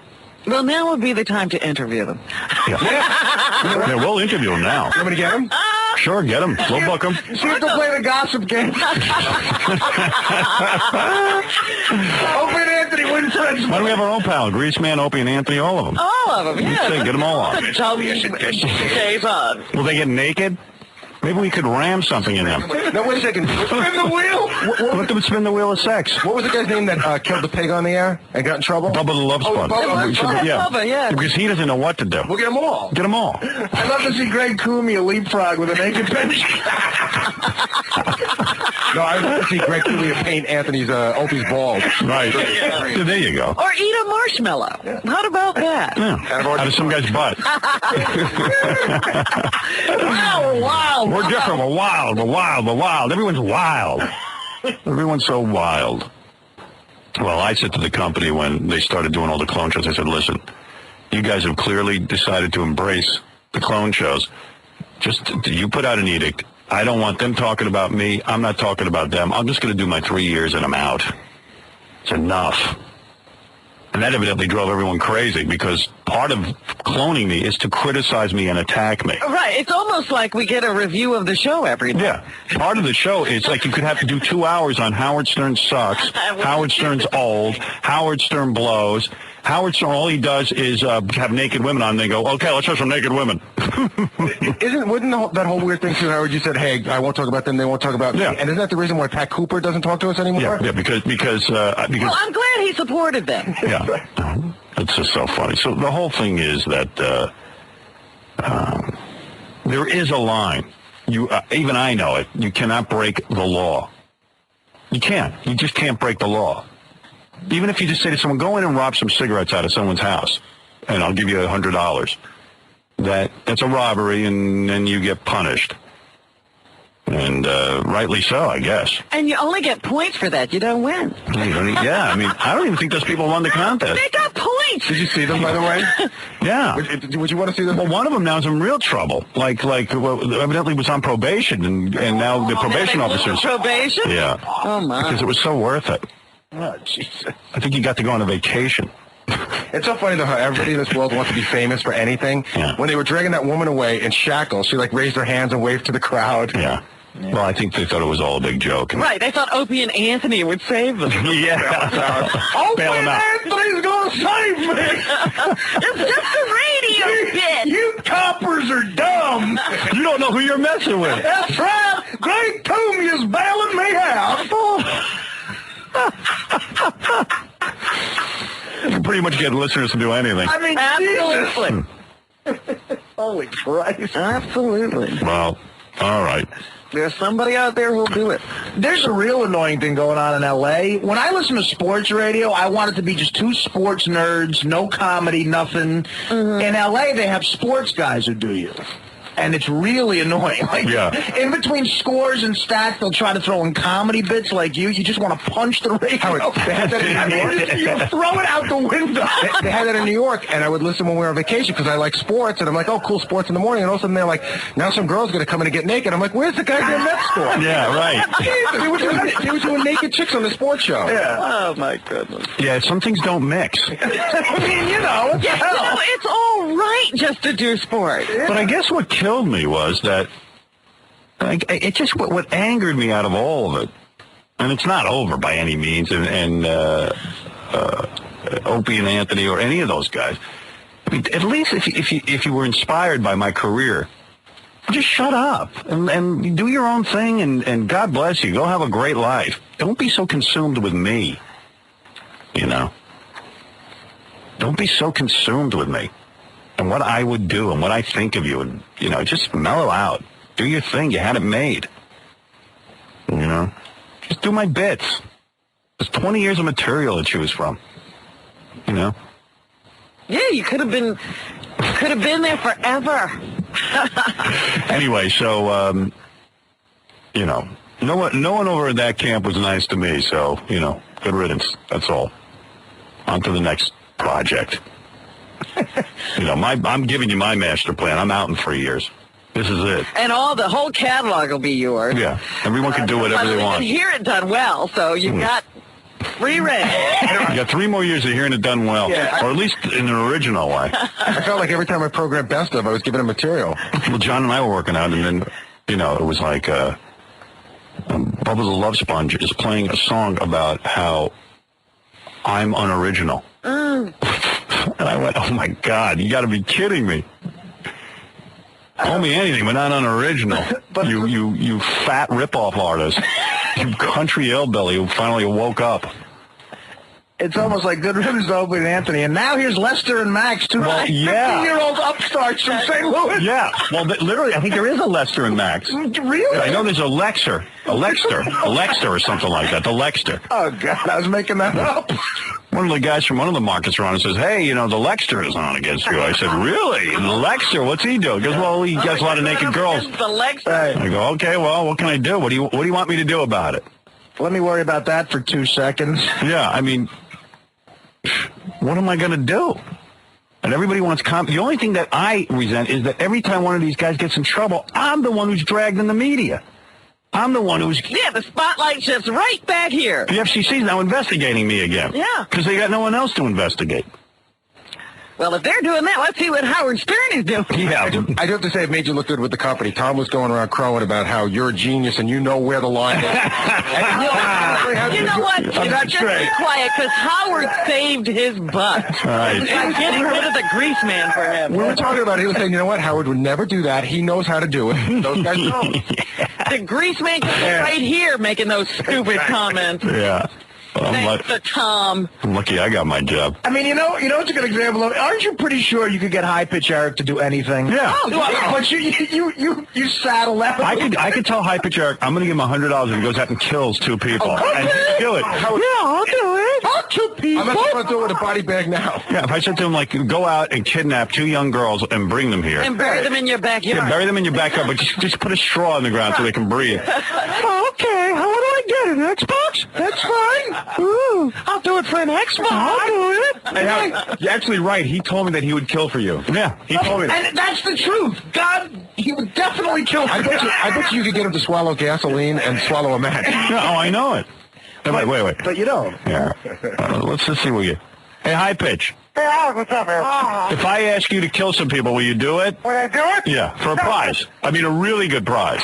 A really good prize, maybe, but I almost got arrested at the Opie and Anthony rally. All right, you go do rallies, and I'll check back with you. This is the second brush with them. You know, he called them once and threatened to kill them. Yeah. Did you threaten to kill them? I threatened to kill them. I threatened to blow up Opie's car. Oh, my God.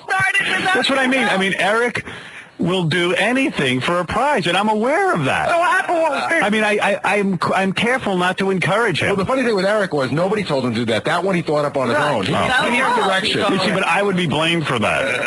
Somehow I would have put that thought in his head. You would be investigated to within an inch of your life to make sure you didn't have anything to do with it. Yeah. Hey, by the way, I heard that Artie went and did some stand-up somewhere. Eric showed up. And Eric wouldn't leave the stage. How did he get on the stage, Artie? I like it. They let him up there to say hello to the crowd, and then he wouldn't leave, and then they tried to drag his fat ass off, and no one could get him to move. Well, he chugged the beer, and he had beer and sweat all over him, and he said, I'm not leaving until you hug me. That's Eric, you gotta go there. Salvador Stockbroker really needs to learn how to do material. What is it, Casey? Yeah, Howard, he came to one of my shows, too, and I actually had to kick him off, like physically kick him off, because... You beat him up. Yeah, he was trying to hug me and stuff like that. You know, like every 2 minutes you hear him singing like Hot for Casey or something. He's a homo. Hey, Eric, if this show didn't exist, what would you do? What would I do? Yeah. I'll kill everyone. Actually, I'll be on the computer for the rest of my life. Yeah, I would never leave the computer. Howard, would you hear that happen? No, I really... I don't want to hear about your scary life. No, but dude, I almost started a riot. Okay, I gotta go. All right, Howard, I love you. All right, love you too.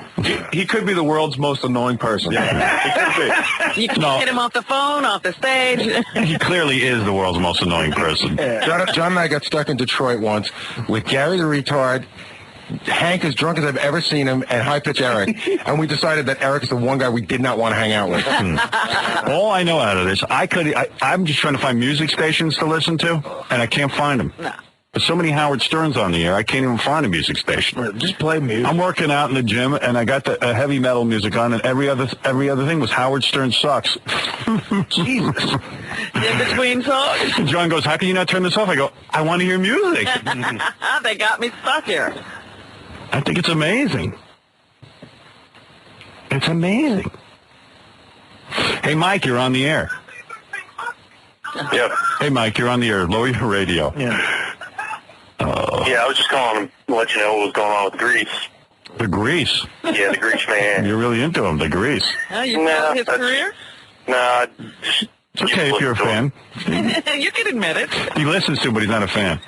Well, I used to listen to him. Right now, you can't really hear him because he's broadcasting out of his basement, I heard. Really? Using an ISDN line. If you're a fan of the Grease Man, when you listen to a show, do you have to wear, like, chaps with no ass? And wave your gun. Isn't he a military man, the Grease Man? Oh, yeah, a cowboy, a military man, and a police officer. Yeah. I'm a big fan of Ned Beatty movies, right? All right, man. Gotta go. Thanks. So what? He's put up his own line and he does like personal shows for people. I thought I heard somewhere that he was doing some sort of internet radio. I wasn't sure though. Yeah, Chauncey, you're on the air. Hey, Howard, how's it going? All right, man. So, it's funny. I interviewed those guys, Opie and Anthony, for Penthouse Magazine. Yeah, I remember. Yeah. They said they listen to you every single day. Well, this is off the record. They said we listen to Howard every single day. And they admitted, they said, of course we copy a show because it's the only radio we listen to. Then why lie when you get on the air and say I suck and I can answer that. What do you do then? Because they're following your blueprint, and that would be wrong to admit that they like anybody else. Right. That's the way they see it. Yeah. A funny story with those guys is, you know that Whip 'em Out Wednesday thing they did? Yeah, you mean the thing I did in Washington 20 years ago? Right. That turned into a big fight with Mancow over who invented it. Mancow had a huge fight over it. And I remember I heard Taste of Mancow. I was doing, Show Your Top Tuesday in 1987. Yeah. Well, this is a great story. I always thought it was kind of gay for a guy to walk around with a bumper sticker that basically said, hey, I'm a hard-up guy. Girls, please whip them out. Right. But what do I know? Is that really cool to have that bumper sticker? And first I went. Gee, I thought my fans always admired me that I never made a bumper sticker. No, they wanted it. They wanted it. I should have just given it to them. The company put a stop to that. Now, you know why? Why? They felt it was a liability that if somebody got into a car accident, of course. They finally figured that out. They finally figured out. What? Ken Stevens put that together? Well, hello. Yeah, but whatever. The point is, those are guys just trying to make a living. But I say, if you're trying to make a living and you're a fan of mine, why go on the air and say you're not a fan? Why don't say you are and move on with your life? Well, it was funny because during the interview, who was the guy? Anthony said, yeah, together we invented this Whip 'em Out Wednesday. Later on that night, I get a call from Opie at home saying, dude, I just wanted to tell you, I'm the one that invented Whip 'em Out Wednesday. And would you mind changing the answer in the interview? Because I really take offense to that. Even between the two of them, they were fighting over the ownership. Yeah, we'll get right on that. Yeah, we'll get on it. They're such great scientists. What do you want changed, Anthony? Yeah, all right. That's in there. Thanks, buddy. They invented Whip 'em Out Wednesday. Oh, my God, it's so funny. Anyway, I got to go. All right, later. All right, man. I wonder how a real scientist feels when he hears all these other inventions. Yeah, here's a guy who has Greaseman playing in the background. Yeah, Big Al. Yeah, how long you all been married? I don't know, about 10 years. 10 years of base. Oh, well, you got you for you, maybe. Yeah, I give her a call, sure. Appreciate it, buddy. You working today or what? Love your show. So Greaseman calls guys and wishes their wives good luck. He's on an AM station down here in D.C. Yeah, that's good. Oh, okay. That's where he is. Big career. Who cares, though? That's the independent radio guy. Put him back on the air. I really don't even care anymore. Yeah, that's the owner with guts that put him back on the air. Yeah, the owner with guts.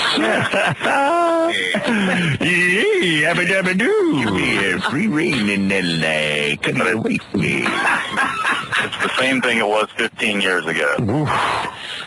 Woo. Stinking up the radio. Stinking it up, the Greaseman. It's going to make it all bad.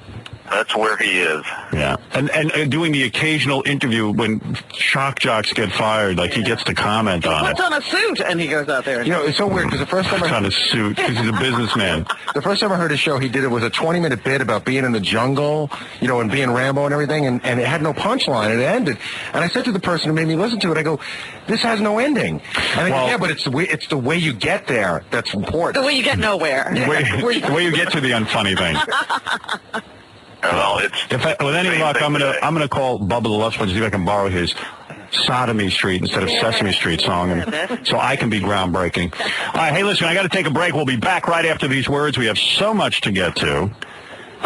Sammy Hagar stopping by. Also, the guy who hosted the MTV Awards and from Saturday Night Live, Jimmy Fallon, should be stopping by, even though he has a scheduling conflict with Regis and Kathy Lee. Oh, dear. He may be stopping by, otherwise he'll come by. Not Kathy Lee, it's Kelly. Kelly Lee, whatever. And we're going to... Kelly Lee. Oh, vacation was beautiful. Yes, it was. Yeah. Banged my girlfriend the whole time. Had dinner. Do you mind if I ask, did you have sex every night? Every day? Every day. Except when my kids... Except when the kids come out, I take a breather. A breather? Yeah. What's a breather?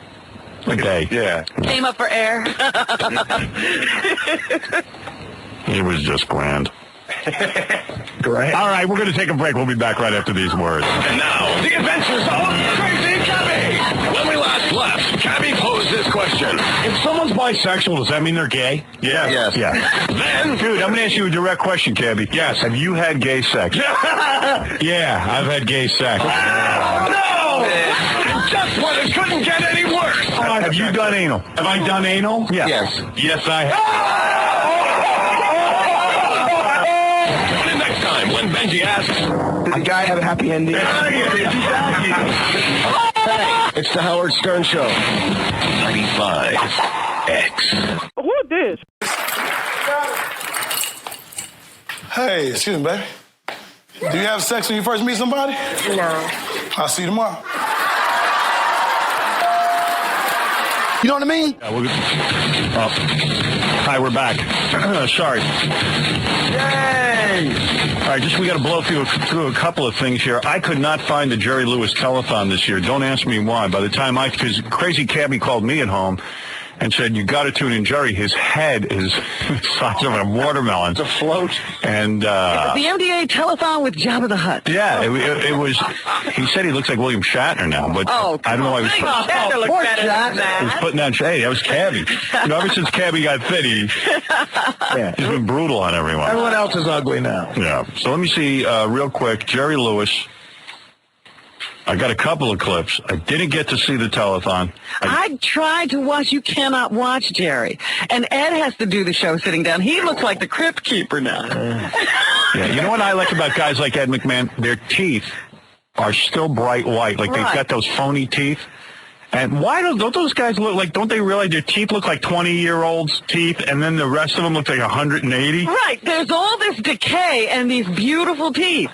Mm-hmm. And then the other thing I don't understand, I heard that Norm Macdonald was one of the co-hosts of the show. Yeah, did you talk to Norm about that? I talked to him last week, actually, and didn't mention anything about it. Didn't say a word, did he? Just so you don't feel like bragging about it. I wonder why. We figure he lost a bet.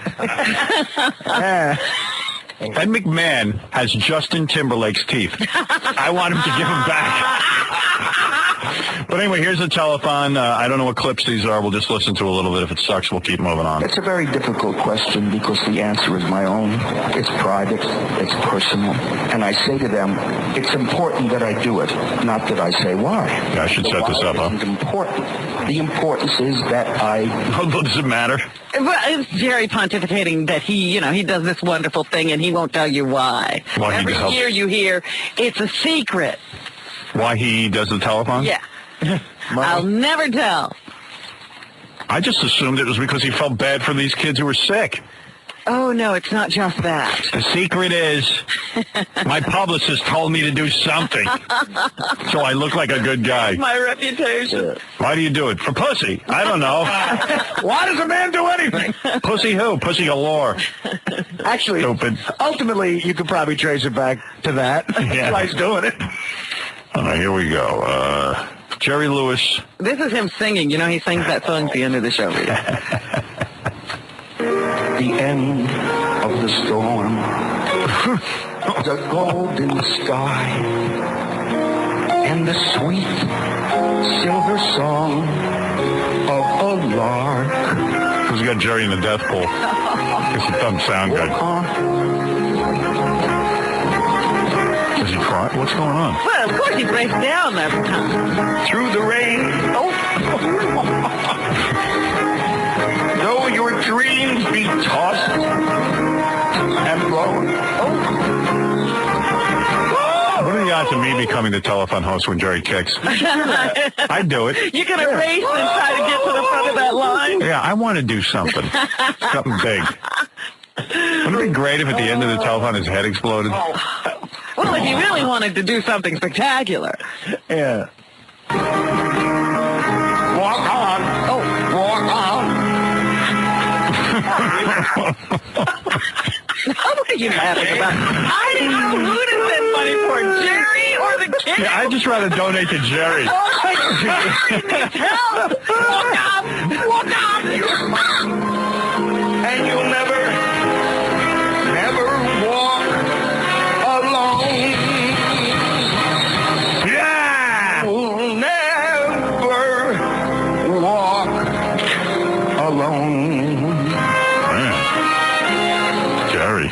You know, and in that song is "You'll Never Walk" because we've been making money and nobody's walking. They've raised $9 billion, and no, not one kid is out of that wheelchair yet. I could have cured 10 diseases, but yeah, perfect. One kid still has the flu. What's this free? What is this? Telethon Lewis 3 free watch. What is that? Oh yeah, he's doing a pledge request. Oh. A donation, when I tell you what and where, okay, you will get this Jerry Lewis watch. Anyone that calls within the next 3 hours and donates $335,000. How much? $335,000. The Jerry Lewis watch. This is a Jerry joke, obviously. I know. Okay, I'm with you. I get it. I'm not that stupid. Too little, too little. Man, Jerry's in bad shape. Yeah, painful to try to watch. See, I think they should put him in movies now. I think he's funnier than Adam Sandler. You see, I never liked Jerry Lewis. I think, even when he was a genius and they had him like in Dean Martin movies and all that kind of stuff, I never thought he was all that funny, but now I find him funny. I do. Because of the head mostly? He's making you laugh. I can't keep a straight face. So I'm wondering if maybe now is his time for a movie. Time to put him in movies. And then the final thing is him talking about the steroids he has to take that make him look the way he does now. See, movies have gotten too expensive. Like I would take a shot. Like if I could make a movie for around $2 million. Yeah. I'd take a shot on Jerry Lewis. With Jerry, a remake, anything. The Nutty Professor? The Nutty Professor with Jerry Lewis. Anything, yeah. Anything with that giant head of his. Do you know, with these steroids they're giving me, yes, there's a terrible thing about memory. Yes. You lose it here and there, but tell Ed about it, because he's about a week away from losing his mind. Who are you? Yes, steroids, yes. Was it Ed, the guy giving away $80 million to some girl? Yeah. Getting so many steroids, I should be a baseball player. What does that mean? It means that a lot of the ball players are on steroids, so Jerry could be playing baseball. Oh, and by the way, that's another Jerry joke. By the way, if he wants to do a movie where he plays a baseball player, I would do it. And this is what the steroids did to him? I would bankroll it. yeah. Wouldn't it be funny if all the baseball players got with giant heads? Baseball heads. They'd all be those bobbleheads. Yeah, big giant bubble heads. Who is this? You know what I mean? Howard, it's turn to show.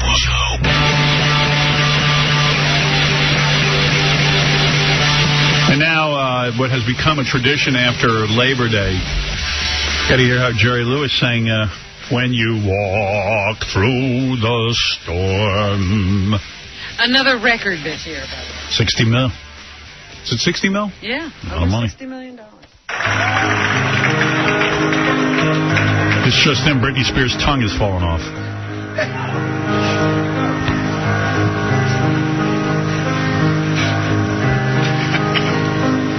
The sick Jerry, he's playing it up for all the... Oh, yeah, you should have seen him. It took him at least 10 minutes, or not 10 minutes, but, a good minute to compose himself. So they keep playing this intro over and over again while he's sitting there ticking and coughing and Someone told me to choke back tears. Someone told me he's like gold dust now. He's like...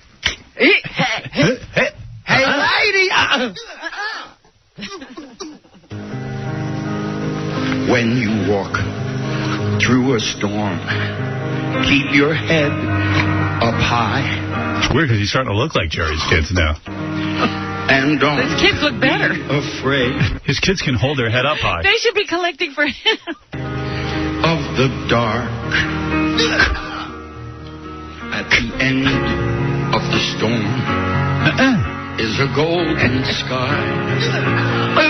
The sweet silver song of a lark.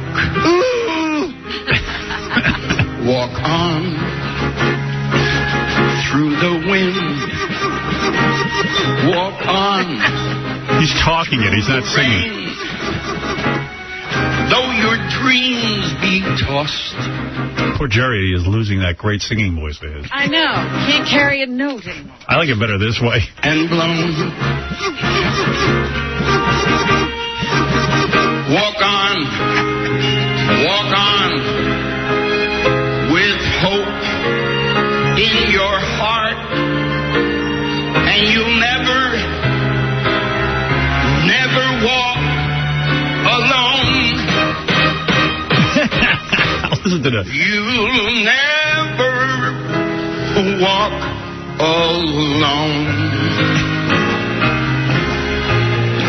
Walk on, walk on. We don't have the actual video, but at the end, his head exploded. With hope in your heart, and you'll never walk alone. You'll never walk alone. Mr. Jerry Lewis. God bless you and good night. Bye, Jerry.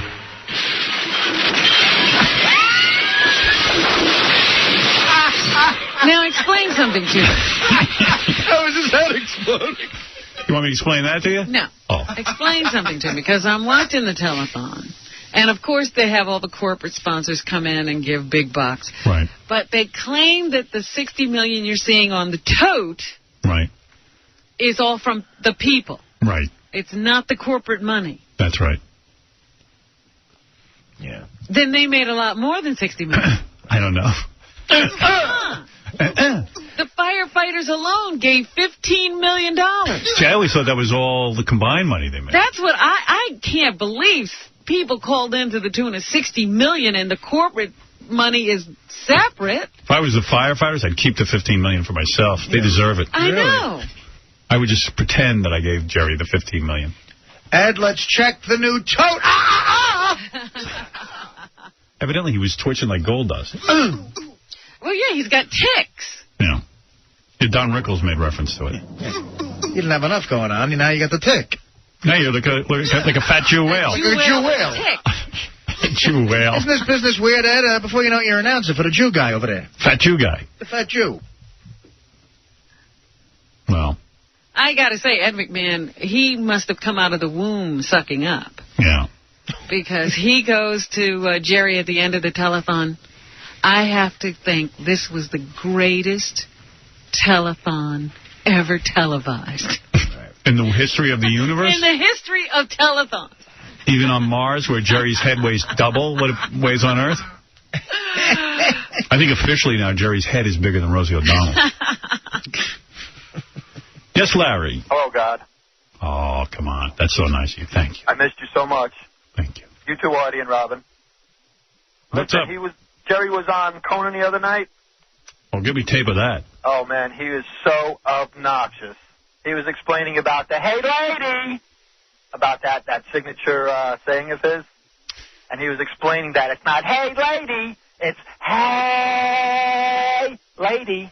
Oh, boy. And that was the biggest thing of the whole night. Because that's funnier. Oh, boy. I have to get a tape of that. Oh, it was so funny, dude. And then he was telling about his pain and why he's so big and fat now.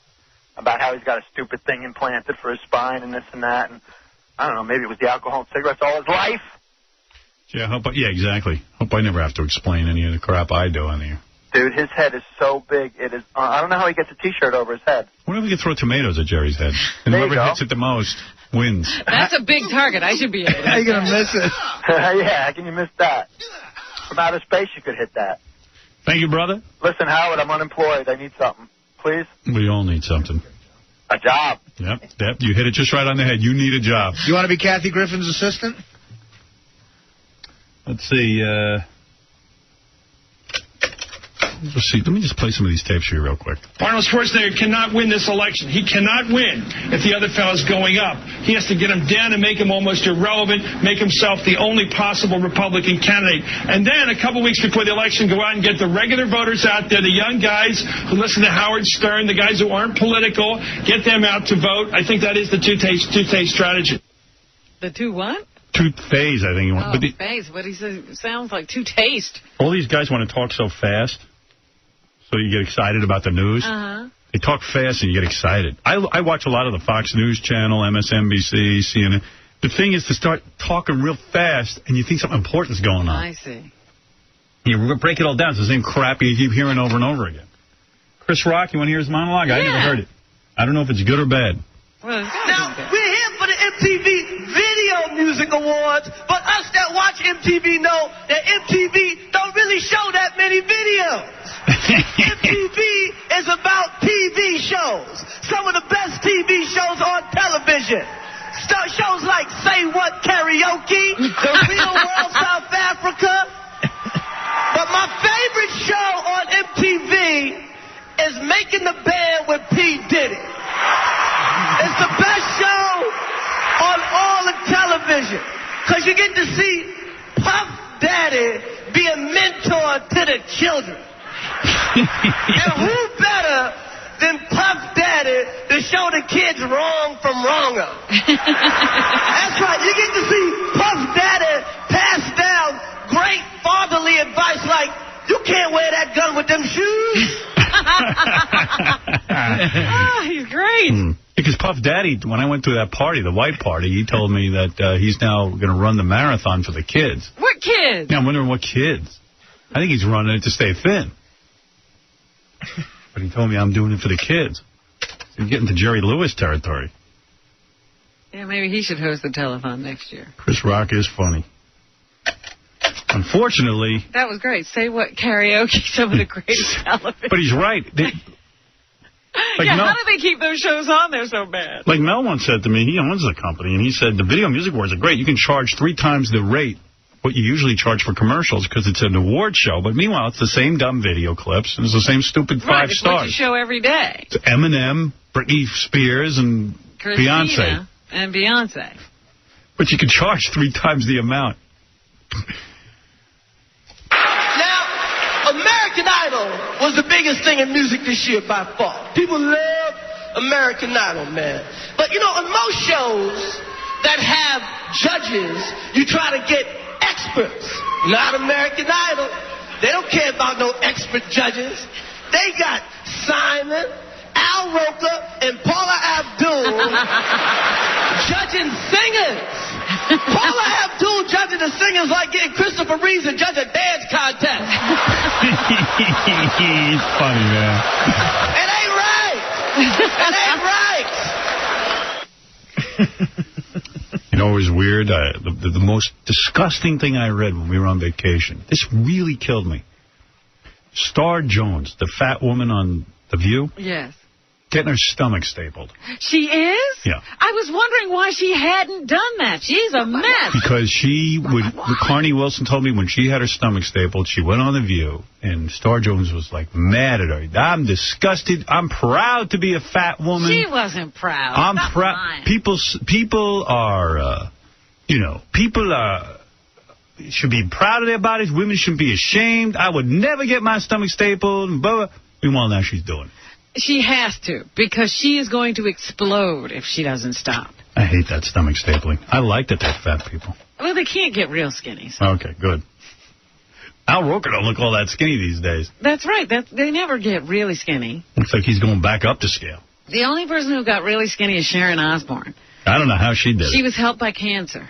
Right. Cancer can slim anybody down. It was a hard year for music. It was hard for anybody to sell music. Music was so hard to sell this year that they had to sell it without even mentioning the music. So the 50 Cent album came out, I never heard a damn thing about the music. All I kept hearing was, he got shot 9 times. Who produced it? He got shot 9 times. What was on it? He got shot 9 times. 50 Cent took more shots to the face than Jenna Jameson, man. Ooh, ooh, ooh, ooh, ooh.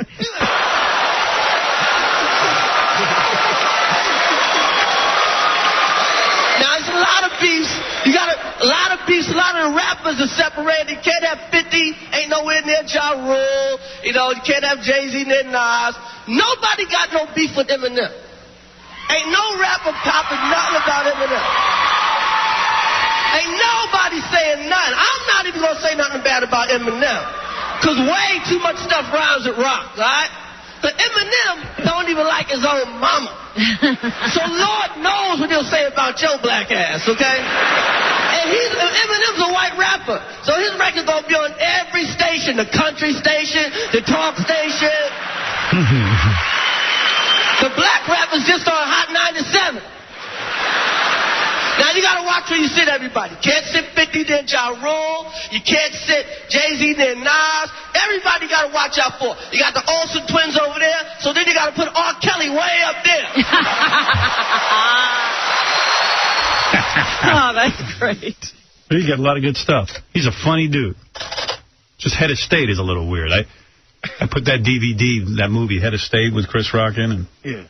Well, I wish he could be as funny in movies as he is in real life. He hasn't figured that out. No, he hasn't gotten the formula yet. Well, most people can't figure out one of those things out, so he's got one of them down. He's gotten one of them down. Okay. Captain Jenks made a few prank phone calls. Oh, yeah?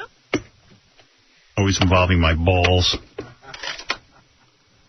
This one was basically asking one of the female commentators whether or not she would give me oral. Again, we don't have the present power, it seems to me, and we're hearing that from our military leaders. We don't have the staff power to relieve the soldiers that are overdue for a break in Iraq. How we're going to help our colleagues and allies in other parts of the world is really unclear. Laura Flanders of Working Assets Radio. The next call, Lansdale, Pennsylvania. Good morning, Miss Flanders. How are you? I love your program. Good. Would you boo Howard Stern? I think not the kind of call we read on here, right? Call. Americus, Georgia. Good morning. She didn't say no. She just says that's not the kind of call they answer there. Maybe there's a more appropriate forum. Yeah, could we find that show and get the answer? Here's one that involves my balls. I know that the Pentagon and that the forces down in the South want more of these multinational forces to come in and help. Whoever would like to seems welcome down there. They're doing a very good job, and I'm not sure what the plan is for the North. I'm just not sure. Next call is from Toronto in Canada. Good morning to you. Good morning. Howard Stern phone. We tend to get these callers from time to time, and I have to tell you, we apologize for that, but some people find humor in that. And we'll move on to Pasadena, Maryland. Good morning. There it is, Howard Stern's balls. That was Jank's great woman character. You know why? Charles Bronson died. I mentioned this earlier. You know why I like that guy? Because he always had the same goddamn expression on his face. This guy, he was like a rock. Yeah. I mean, he was like stone face. You know how these actors all go to school to learn how to act? This son of a bitch could barely talk. He couldn't move his face, for sure. He couldn't even smile. If they asked him to smile, his head would crack open. But he made millions. And I loved him, Charles Bronson. I watched that. He never won over the critics, but he won me over. His fans loved him. And he was a real man. Because you believed he could beat the crap out of you. The guy was a coal miner. That's a man, baby. When the guy was young, he looked old. Baczynski was his name. Charles Baczynski. That's right. When he did the Death Wish movies. He basically did the same movie over and over again, just like Steven Seagal. Except he wasn't annoying like Steven Seagal. Right. You loved him. I wanted to make a movie. Before Charles Bronson died, I'd contacted him about 10 years ago, a movie where he would shoot Steven Seagal. Nice. Like a Freddy versus Jason. Here's a pitch. Charles Bronson versus Steven Seagal. And I guess the guy didn't know that much about me, but I wanted to do a Charles Bronson versus Steven Seagal. And at the end, Charles Bronson would kill Steven Seagal, and everyone would cheer. But he was like Vin Diesel before Vin Diesel. But, yeah, I'm going to miss the guy. I like that guy, Charles Bronson. On, you haven't missed him in years. He wasn't doing anything. Never heard you mention him. David Blaine, your boyfriend. Yes. The magician who got you on that crazy diet. My savior. Your savior. He's announcing a new trick he's going to do. I know, in London. He's going to hang in a box. It's going to be sealed in a space about 7 feet high, 7 feet long, and 3 feet wide. I never even understand his tricks. I said I thought he was a magician. Yeah. He'll be hung from a crane near a bridge. He'll eat no food. He'll have one tube for water and one for urinating. And hopefully he won't confuse those two. He'll have the master cleanser in one of those tubes. Yeah. Now, he says he's not doing that. He's just going to drink water this time. No master cleanser. He's allowed to take diapers, a pillow, and a pad to lie in the box. He's allowed. Diapers? Yeah. He's making up the rules. He's allowed. I'm not that impressed, and I know tons of homeless guys right on the street living in a box. All the time. A lot smaller than that. And they don't get to bang supermodels when they're done. Yeah. But he's going to live in a 7-foot by 7-foot plastic box hung over a river. For how long? You know what that sounds like to me? A New York studio apartment. Right. With a river view. That's a good one. That box, they charge you $1,500 a month just to live in it here in Manhattan. But he's going to do it for 44 days. 44 days with just water? Yeah, he's not going to brush his teeth. He's not going to... Well, what's the diaper for? He's going to be changing his own diaper? I don't know. I know what that box is going to smell like after 44 days, like a dead monkey's colon. Oh, my goodness. It's going to smell like Jeff the Drunk's bedroom. Yeah, you don't want to see him right after he comes out of the box. I want to meet you forget David Blaine. I want to meet the guy who cleans the box after David Blaine comes out. Whoa. Which bottle is the urine? Nice. The real stunt this guy ought to do is bang a fat, ugly chick, which I don't think he's ever done in his life. Yeah. That's impossible. I wish you could get paid for that. I'd be a millionaire. Yeah. Well, anyway, so he's doing that. I'm sure he'll be in here to promote it. I never trust those things anyway. I never think he's actually in the box. I know. You always think he does something to appear to be in the box. Exactly. He's really not there. Yeah, so the whole thing, I go, he's not in that box. There's no way he's in the box. Because otherwise, he wouldn't be a magician, right? Exactly. He's going to be in a box for 44 days. There's no way. He's like Osama bin Laden. He's hiding somewhere laughing at all of us. Yeah, could somebody find David Blaine while he's supposed to be in the box? Mm-hmm. Mm-hmm. And we'll find you. No, do you? I felt bad for that pizza delivery bomb guy. What's going on with that? Do you know? That was weird. That was the weirdest so bad for him. Ever. Did you see it on TV? No, but I heard all about it. I didn't see the tape of it. Artie would call me up all upset because the pizza was destroyed. Right, yeah. He was like, hey, man, that's a good pizza. Good pizza. Pizza injured in there? God, the bomb blew the guy right up in front of the police, but they wouldn't show it on TV. But they captured audio and video from the guy. He sat handcuffed in front of a police car, and he's yelling out to the police, I got a bomb under my shirt. Somebody help me. I don't have much time left. But they didn't know. They didn't know what to do. Who knows what to do? When somebody's yelling and screaming like that, you don't go rushing over there. Cops didn't want to get anywhere near that guy. Don't blame them. It's not like the movies where the hero runs up with a convenient pair of wire cutters and then you pull out the wires, one yellow, one blue, and he makes a decision. Yeah, where's Mel Gibson and Danny Glover? Yeah, every time there's a bomb ready to go off in a movie, people are up to their asses in wire cutters. You know, it's like, gee, how convenient. Like everybody has one. Yeah, how convenient. We're in front of an Ace Hardware store. Right. Let's get some wire cutters. Where are your wire cutters? Cut the blue wire, cut the red wire. And then you wait till 1 second's left, and they finally cut the right one. Right. These cops, the real cops, are like, hey, the bomb squad will be here. The bomb squad will be here in a minute. And we're going to stand behind this barricade in case this bomb blows up. I don't want to get hit with meat. I don't know what happened there, though. The pizza guy was in his 40s. He went somewhere. They strapped a bomb on him. Yeah. Then they said a couple of days later they found one of his buddies dead. What's going on over there?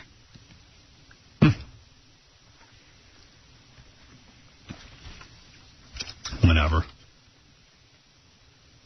By the way, did you realize Jerry Lewis on the Telethon said he was trying to collect $1 million for every pound his head weighed? And he hit I didn't know that. Yeah, 60 million pounds. We made 60 it. pounds with his head, $60 million. That's true. Amazing. Well, good for him. He reached his goal. Here's something I was thinking about when I'm watching this. I didn't see the whole Telethon. I saw it for a minute. But when you look at Jerry Lewis was the original Nutty Professor. Mm-hmm. But now he looks like the remake that Eddie Murphy made when he was all fat. That's right. He blew himself up. So he looks like the remake of the Nutty Professor. And people were saying for years, do you talk about karma? People were saying for years, Jerry Lewis looks like he has a big head. You know, he has a big head. Right. They always said he's got a big head. A big head. And now he literally has a big head. He's full of himself. Ooh. Right. And as disturbingly big as Jerry is, Ed gets thinner and thinner. Ed McMahon. Yeah, he's gaunt. He looks like he's ready to kill over. Actually, he looks like the Crypt Keeper. Right. He's one of those fat guys who doesn't look good thin, you know? Yeah, he looks all emaciated. One thing great about that Telethon, he has people on that you've completely forgotten about. Like the whole Telethon, you go, man, I thought that person was dead. Yeah, he had red buttons on. I was like... I knew Red Buttons was dead. Who? I was convinced he Red was Buttons... still alive. Let's go, Red Buttons died 2 years ago. His wife died, and then he died right after her. He's got to be dead. You sit there. It's an amazing time. You just sit there and go, that guy was dead. Yeah. James Coburn. You know what? What's he doing there? I still think Red Buttons is dead. Wow. They said Cher was there. I didn't see her. I didn't see Cher. I thought she was dead. But now he's twitching, he's blinking, he's jerking around. Like he's got a hot poker up his ass. It's tough to watch. It really is tough to watch. Looks like And Don Rickles is right. Jerry's the only person who brings on tap dancers. Yeah, that's what I'm saying. You thought every tap dancer was dead. Who is this? You know what I mean? Yeah, listen to that. I hear some double bass pedal. Yeah.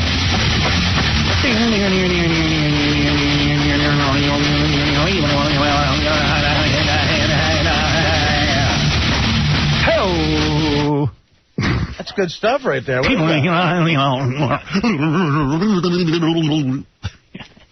Could you listen to that, though, seriously, at home? Drink the blood of a dying goat. I'm going to kick your ass. I mean, you can't relax and listen to that. New on Vagina Corner on HowardStern.com. Pictures of Sal and Gary in Amsterdam. Check out the pot bar where Mary Delabate almost died. For real. That's a hell of a story. That was a good one. Yeah. Way to get a thrill. Yeah. Fafa Fuha was almost a bachelor. Yeah, she like passed out from the pot. It's so strong. One hit. You know, I was going to play you some of this stuff from the Jerry Lewis Telethon. I'm kind of out of time because I got to shoot this thing for In Demand today. Going over and I don't even know what I'm doing. I was just going to play Harvey Fierstein saying If I Was a Rich Man on the Telethon. Well, you know, he's in the Broadway show. Yeah, I really don't get him, you know. He's in it, and I think Rosie's joining the cast to be his wife. Oh, yeah? Yeah. I don't know. He's got an unusual voice. For singing, especially. Dear God, you made many, many poor people. I realize, of course, it's no shame to be poor. But I'm not even sure that's a Yiddish accent. Sounds almost like a Mexican. Hey, listen to here, guys. I was going to say by way of the Bronx or something. Shame to be poor. It's a shame to be poor. Dear God, you made many, many poor people. I realize, of course, it's no shame to be poor. But it's no great honor either. So what would have been so terrible if I'd had a small? Like Froggy. What the heck is going on? This is on the Telethon? He just yeah. What happened to this dude?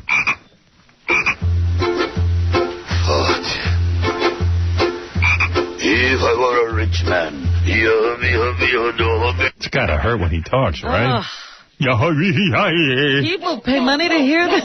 Jason was just telling me he read an article that Harvey Fierstein single-handedly saved that show. Yeah, people love him. The show was about to close. He got in it, and it sold out, and it's sold out. So people do pay money to hear this. He's like the late Wolfman Jack. All day long I bum. If I were a wealthy man who would have to work hard. Yo-ho, beho, beho, no. Yo-ho, beho. Yo-ho, beho, beho. Yo-ho, beho, beho. I thought it was Ivy, divvy, divvy. No, it was Ivy, bibby, bibby, bibby, bum. Bitty, bitty, bitty, bitty, bum. Itty, bitty, bitty, bitty, bum. Or dibby, dibby, dibby, dibby. Dibby, dibby, dibby, dibby, dum. It's not working either way.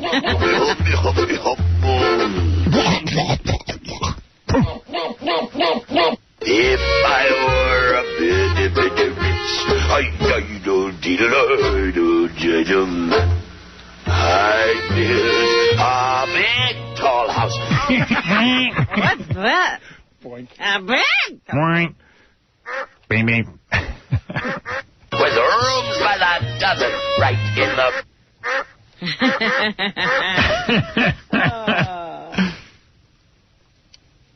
This cat was the head of Citgo Oil. He came on the Telethon. I'm like, man, how's he run anything? Thank you, Jerry.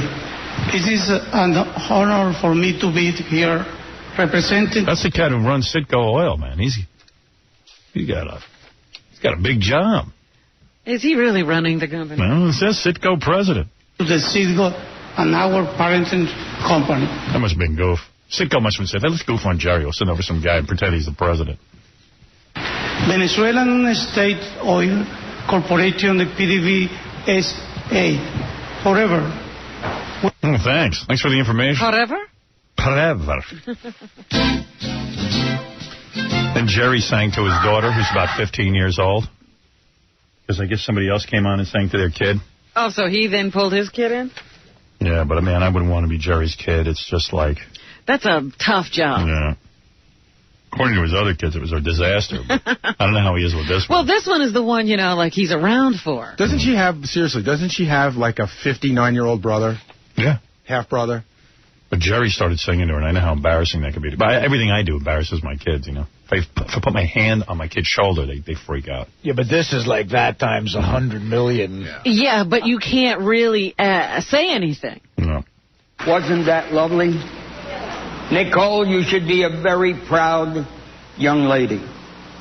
And with that in mind,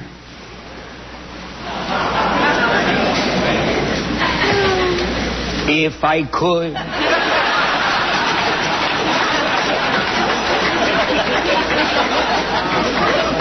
I would get you bagels every day. If I could. Is the kid adopted? Yes. Oh. Yeah, she's probably like, what, he's not my father. Well, Jerry Jerry went the adoption route, huh? I guess so. That last time, yeah. I mean, he was 100 already. Bring back Harvey Fierstein, for Christ's sake, will you? You made many, many poor people. I realize I've cost... What's that cost to take it? A lot. Yeah, it's a musical. They go for a big... Over 100, right? Yeah, big money. Rush Limbaugh money. You want to hear Jerry do the song? Of course. How's he... It doesn't disappoint. How's he holding up? When you walk through a storm, hold your head up high and don't be afraid of the dark. He creeps me out, man. He is one of the creepiest dudes I've ever seen. Yeah. He's up there. He was like this funny, goofy kind of Jim Carrey guy. And then he became like, he wanted to be good looking and sophisticated and... Leading man type. He wanted to be Dean Martin. He wanted to be Frank Sinatra. I have such a hard time buying him as the head of the whole muscular dystrophy thing because it's so against the rest of his life. You know what I mean? Everybody always says that he's not that nice a guy. He's not that generous a guy. But that weekend, he's the nicest, most generous guy. Yeah. I mean, one weekend a year, you could pull it off. It's like Yom Kippur. But you can get a parade of people. You could be a scumbag all year, and then you just go and ask God's forgiveness. That's right. Put me in the book. At the end of the storm is a golden sky. Golden sky. I'm going to suck your blood. It's just creepy. Stick with it a little bit. I think he starts to cry like next verse. Oh, good. And the sweet silver song of a lark. Walk on through the wind. Walk on through the rain. Though your dreams be tossed and blown. Are those real tears or is he just sleep deprived? Well, he does this every year. Yeah, I can't imagine these are real. Those are. Although when you say walk on and you're at a muscular dystrophy telethon where most people can't walk, it does get you. Walk on. Every year. Walk on. You'd once think a year. You'd have toughened up by now. Walk on. Walk on. With hope in your heart. And you'll never... He recovered just in time for the big finale. Walk alone. And you thought they were real. How? You'll never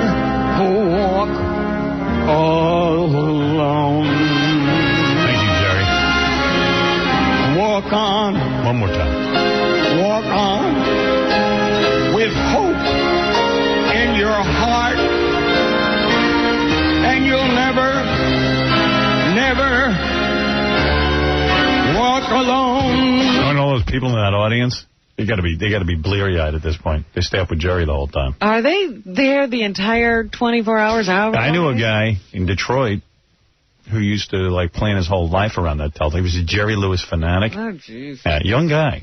Every Jerry and every telethon, he would stay up. He would stay up round the clock. Round the clock. He had to be there with Jerry. You know, but now that Jerry's not there most of the time, does he still do it? I don't know the guy. You know, even Jerry took naps. Yeah. You know what I mean? Not this guy. It was his thing. I mean, you can't find Jerry on this telethon. How long is it, actually? When do they start? Sunday night at 9. 6 or something? No, it starts Sunday night at 9 o'clock, and it ends... Is it Monday at 6? Monday. Yeah. Yes, it's not even 24 hours. Am I missing something? Or is it Saturday night does it start? No, it's Sunday to Monday. That's it? Yeah. You'll never walk alone. Thank you, and God bless you. All right, Who Jerry. did the New York portion? Was Tony Orlando back? He was back last year. Tony Orlando's fed up with the whole thing. She's like, Ed's still there? Ed's still there, man. Tony Orlando's like, come on, let's have a cure already, okay? What, am I wasting my time? Hey, Dan. Hey, how you doing? All right. Hey, I met Jerry Lewis when I was in art school. He was doing a performance in Atlanta, and one of my friends was like, oh, Jerry Lewis is here. Let's go backstage, see if we can wait by the back entrance to see him come out and meet him. Yeah. And I said, okay. All these old people after the show are waiting, like people that like grew up watching him and stuff. He comes out, and they're all asking him for autographs and stuff, and he is like a complete jerk to them. He's like being rude and just pushes his way through all these old people and won't even talk to them. Hey, they got their show. Yeah, that's it. He's like, I already got the money. What do you want? Hey, what, am I going to go home with you? All right, thank you for the call. Okay, Robin, we got to do the news. Yeah.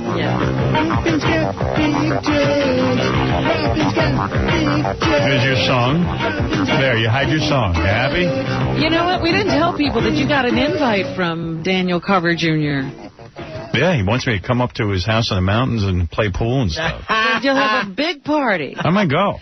Yeah, I'm coming with you. Good luck. I hope to see you guys. Come on, again. Robin. We're going. It's kind of awkward. Go up there. Like they took a picture with me, and I don't think they took a picture with you. Definitely not. Yeah. I wouldn't do it anyway. Right. Did they invite Robin to the house? Oh, hell no. No, only me. You know, they said there's never been a black person in their house. Wendy the retard was invited, though. But how is that? I mean, I don't understand that line of thinking. See, I think Daniel would have you in that. Oh, Daniel, I'd have no problem with. It was amazing to find out he's the nicest person in his family. Yeah. By far. Oh, my goodness. The others are just out of their minds crazy. Daniel would at least save you. Daniel's my buddy. The wife is a hurricane of hate. Yeah, like the white tornado. Yeah. Yeah, she's pretty pissed. And the son is pretty intense, too. Yeah. I'm number one nigger hater agitator. Yeah, well, how long have they been saying that? Yeah, I know. We get it. Yeah, he's got it down to a routine. Interesting show today. I have so much stuff to play for you. He said some weird stuff to you. Daniel Carver Jr. or Daniel? Yeah. What did he say? He said, my wife wanted to show you. Oh, yeah. She couldn't get up here, so could you sign this T-shirt for her, and then the next time she'll come up and pay off. Hey, I'm all for that. I said, okay. Yeah, you ought to come down to our house. We have a big party, got a pool table. Yeah, because I said to Daniel, how much land you got up here? Because he got 6 acres, lives on the river. I go, yeah, you got fishing up there? Well, something like, doesn't sound so bad. So I said, what do you do up there? Play pool and swim? Yeah. and we're busting our balls. Yeah. He's having the life. Yeah. Well, he said, I mean, yeah, it depends on where you live. He took the $25,000 and bought a house. Yep. That he won from the football pool. Yep. Is that right? Built a house or something, Wow. Be some house. I can't wait. You got to go now. I want to see what $25,000 will build. I'm going with the camera. You better. Yep. Document everything. I'm coming. All of a sudden I get corrupt and run around in a clown robe. You know what I mean? Like, hey. Yeah, well, that was the mom. What are you going to do with the money? Make some robes? Boy, oh, boy. It's a family tradition. Well, You got to admire them in one way. They're very close. They are. They're a very tight-knit family. All that hate brings you together. Man. So what's in the news? Comedian Marty Ingalls. Remember him? He's the guy who's married to Shirley Jones.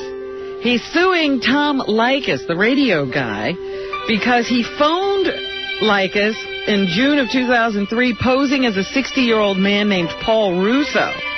And Leykis said to him, hey, dude, you're too old for my audience. Yeah. We're looking for, some younger, more attractive people, and we're looking to attract younger single people. So call a big band station or something. And he hung up on him. He didn't know it was Marty Ingalls because Marty Ingalls was calling in disguise.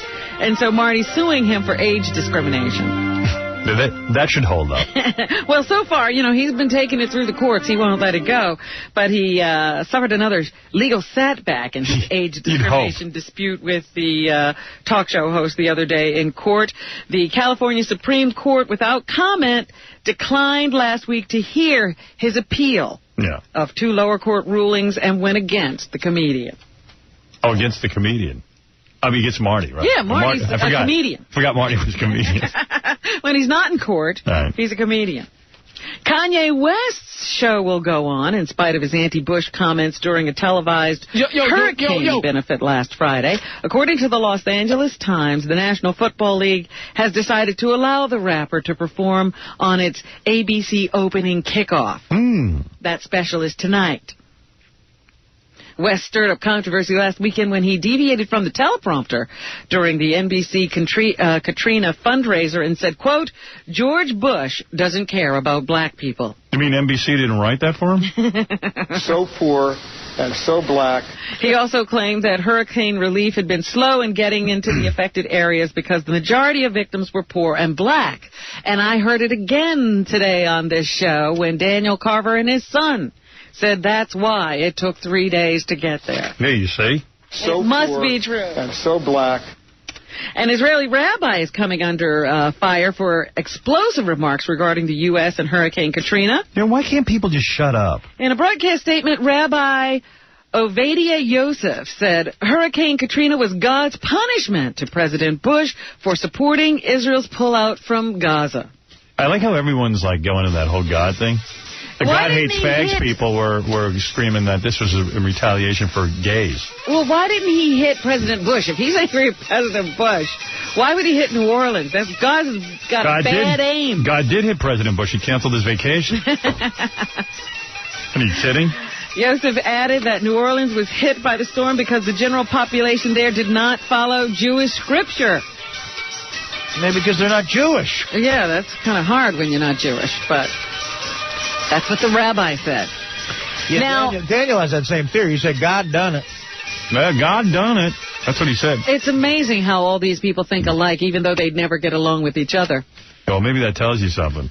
What? Everybody's whacked out of their skull. Who is this? You know what I mean? He really wasn't that articulate, because I'm listening to that Larry King interview, and he never really makes a point. He just keeps screaming in that accent. It's actually like a conversation between Ed McMahon and Jerry Lewis on the Telethon, which, by the way, I forgot the Telethon was on. I did, too. Fortunately, our own J.D. Harmeyer was able to record it for us. And sometimes Jerry's now so old and so is Ed, they're just all verblunged. Oh, really? Yeah, and they start ad-libbing, and it's horrible. I mean, it's just, okay, it's the Telethon. They're trying to raise money for a good cause. How many hours do they really do now? Like an hour of the show? I don't know, but they've become cranky old men, and they're just exhausted and nasty to each other. Can't get out of it. Broadway has always cared. I had the joy of being a part of that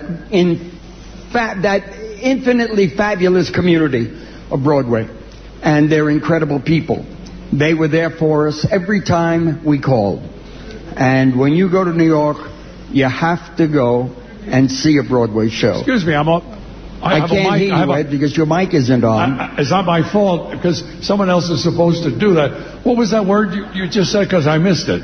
What word? I don't know. Was it right at the beginning? You said they are incredibly infallible and impossible. And I ad-lib. I don't know what the hell I said, Ed. Oh, well, then the hell with it. All right, the hell with it. I'll see you another time. Where you going? Are you leaving? There goes the man in his black suit again. Okay. Like, you don't even know what they're talking about. That's entertainment. Well, what did you say? I don't know what I said. Well, did somebody wake up Ed and say, Ed, you're supposed to chime in? It sounds like Ed was trying to fuck with him, like he screwed up the word or something. And yeah, but he didn't. I think somebody told him to do it, and he didn't know what he had done. Do you think those guys really care about kids with muscular dystrophy, or are they just really into finally getting back on television? I think for years I always thought the telethon was a way to keep Jerry Lewis's career alive. Yeah, I'm pretty cynical when I think about that, too. I don't think I think it's more about him. I think he's never met a muscular dystrophy kid. I'm ashamed to say I agree with you. You know, they've raised, it's had the figure in the paper, they've raised $1.3 billion. Still no cure. Well, I mean, you know, how much money do you need to research? Obviously, there's no cure. Right. Take the $1.3 billion, take the interest, and pay a bunch of doctors to come up with a cure. I mean, well, you billion. You got to give it to Jerry for finding something that couldn't be cured. Yeah, he's smart, because if it had been anything else, like even they've made great strides with diabetes and cancer, all kinds of things. They can keep you going. Even with AIDS, they keep you. Look at Magic Johnson. He's still alive. Absolutely. Jerry found the one disease he'll never cure. It'll ensure him a place in television every year. Well, it sounds like if they ever let stem cell research flourish, it's going to fix a lot of shit. Jerry will be at home on Labor You could kiss Day. that $1.3 billion muscular dystrophy money away. Every article you read about stem cell research, it just is like the most amazing thing ever when you think about what it could do. Let me see. Let's take a couple of more calls. People want to say hi after we've been away for a while, and then we'll get back to a whole bunch of different things. Do you have some more telethon tape? I always love it. I've got tons of telethon tape. You want to hear it now? You can do whatever I just want to know that there's more. Want to hear Jerry and Ed not going anywhere with another bit? Oh, sure. Clint Holmes, ladies and gentlemen. Thank you, Clint. Depressing telethon. Clint Holmes. What's wrong with him at this point? Clint Holmes. It was always depressing because Jerry Lewis just looks, you know, old, overweight. You had to go back to school. That's what it reminded me of, going back to fucking school. Right. Ugh. It's really depressing getting older because you see Dick Clark at the Emmys and he can't talk anymore. I mean, Dick Clark, he can't talk. It's horrible. You know what? I miss the Emmys, too. Do you have any of his? I heard he spoke at the Emmys. I was like, ooh, I wonder what that sounded like. And I'll play that after I play Jerry and Ed Going Nowhere. The best. Thank you. Jerry. What is it now? I just want to ask you something. You know, I did this whole introduction. I had to think about, you know, Love Network, bringing him back and everything. And then I hear you, Jerry Lewis, and you didn't stand up or anything. You didn't come out, or I just feel terrible. Well, don't feel badly, Ed. I'm sweetheart, Eddie. Oh, jeez. I hope he's okay. Do you have your Depends on, Ed?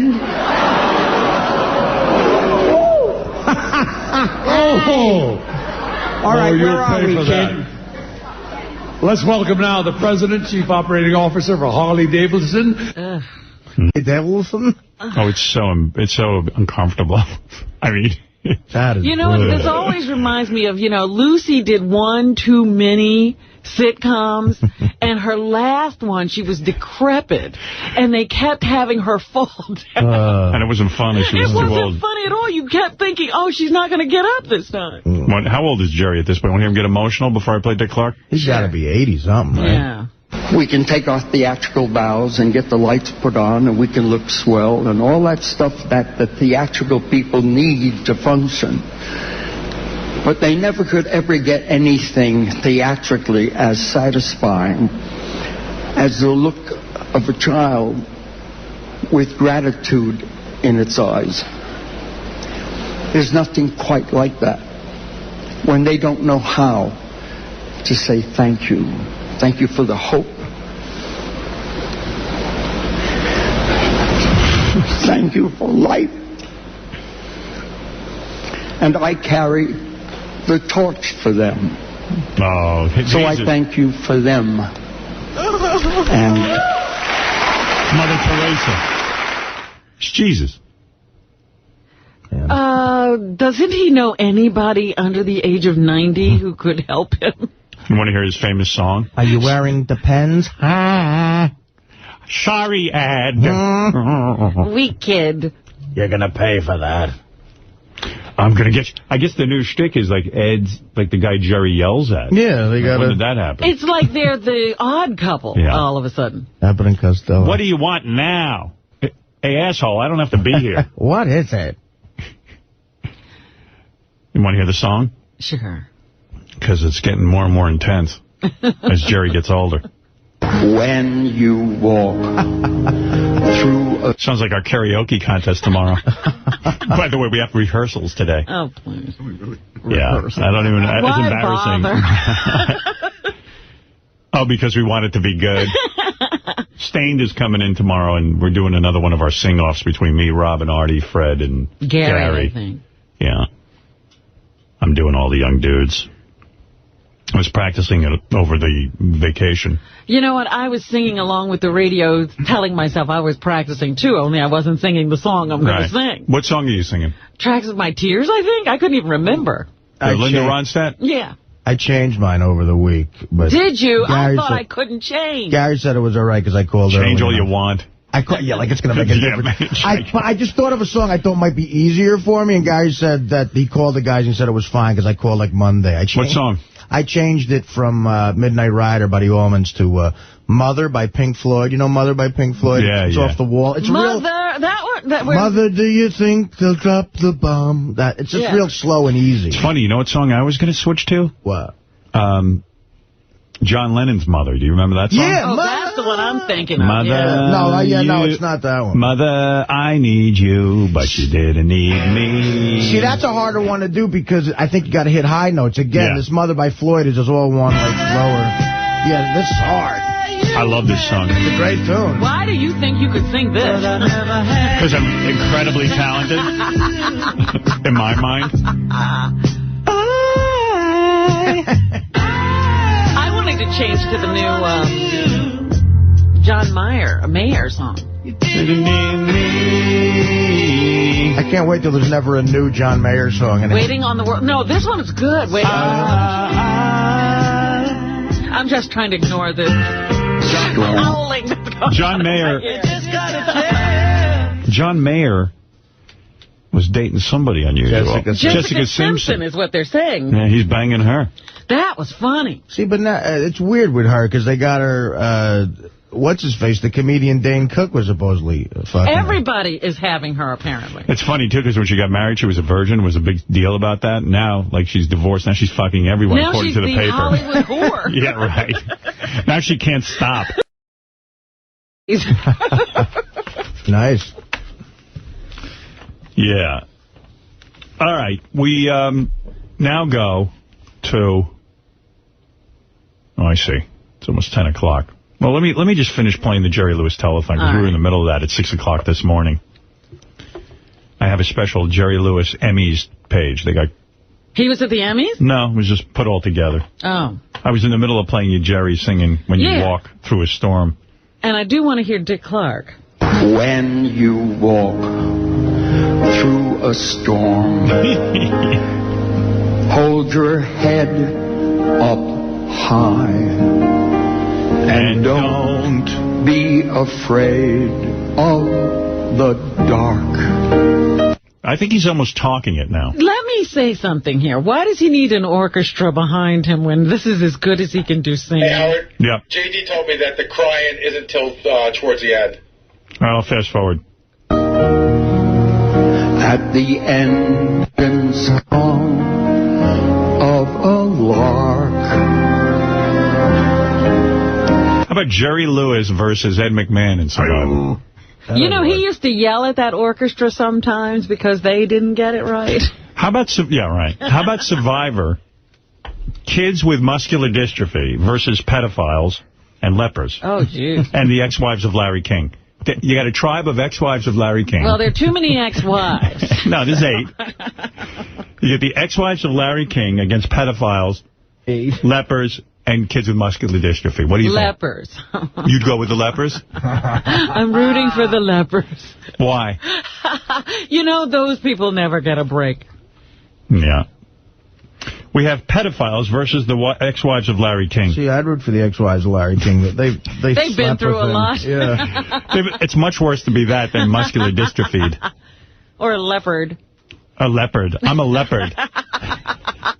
You mean you have stripes? No. I have a contagious My disease. fingers are falling off. How about Jerry Lewis's head versus a hot air balloon? On Survivor. How about Ed versus Jerry? They were sparring on the show. Walk on through the wind. I'll find some crime. With hope in your heart. Okay, here we go. And you'll never walk alone. Wow, sell it, Jerry. You'll never walk alone.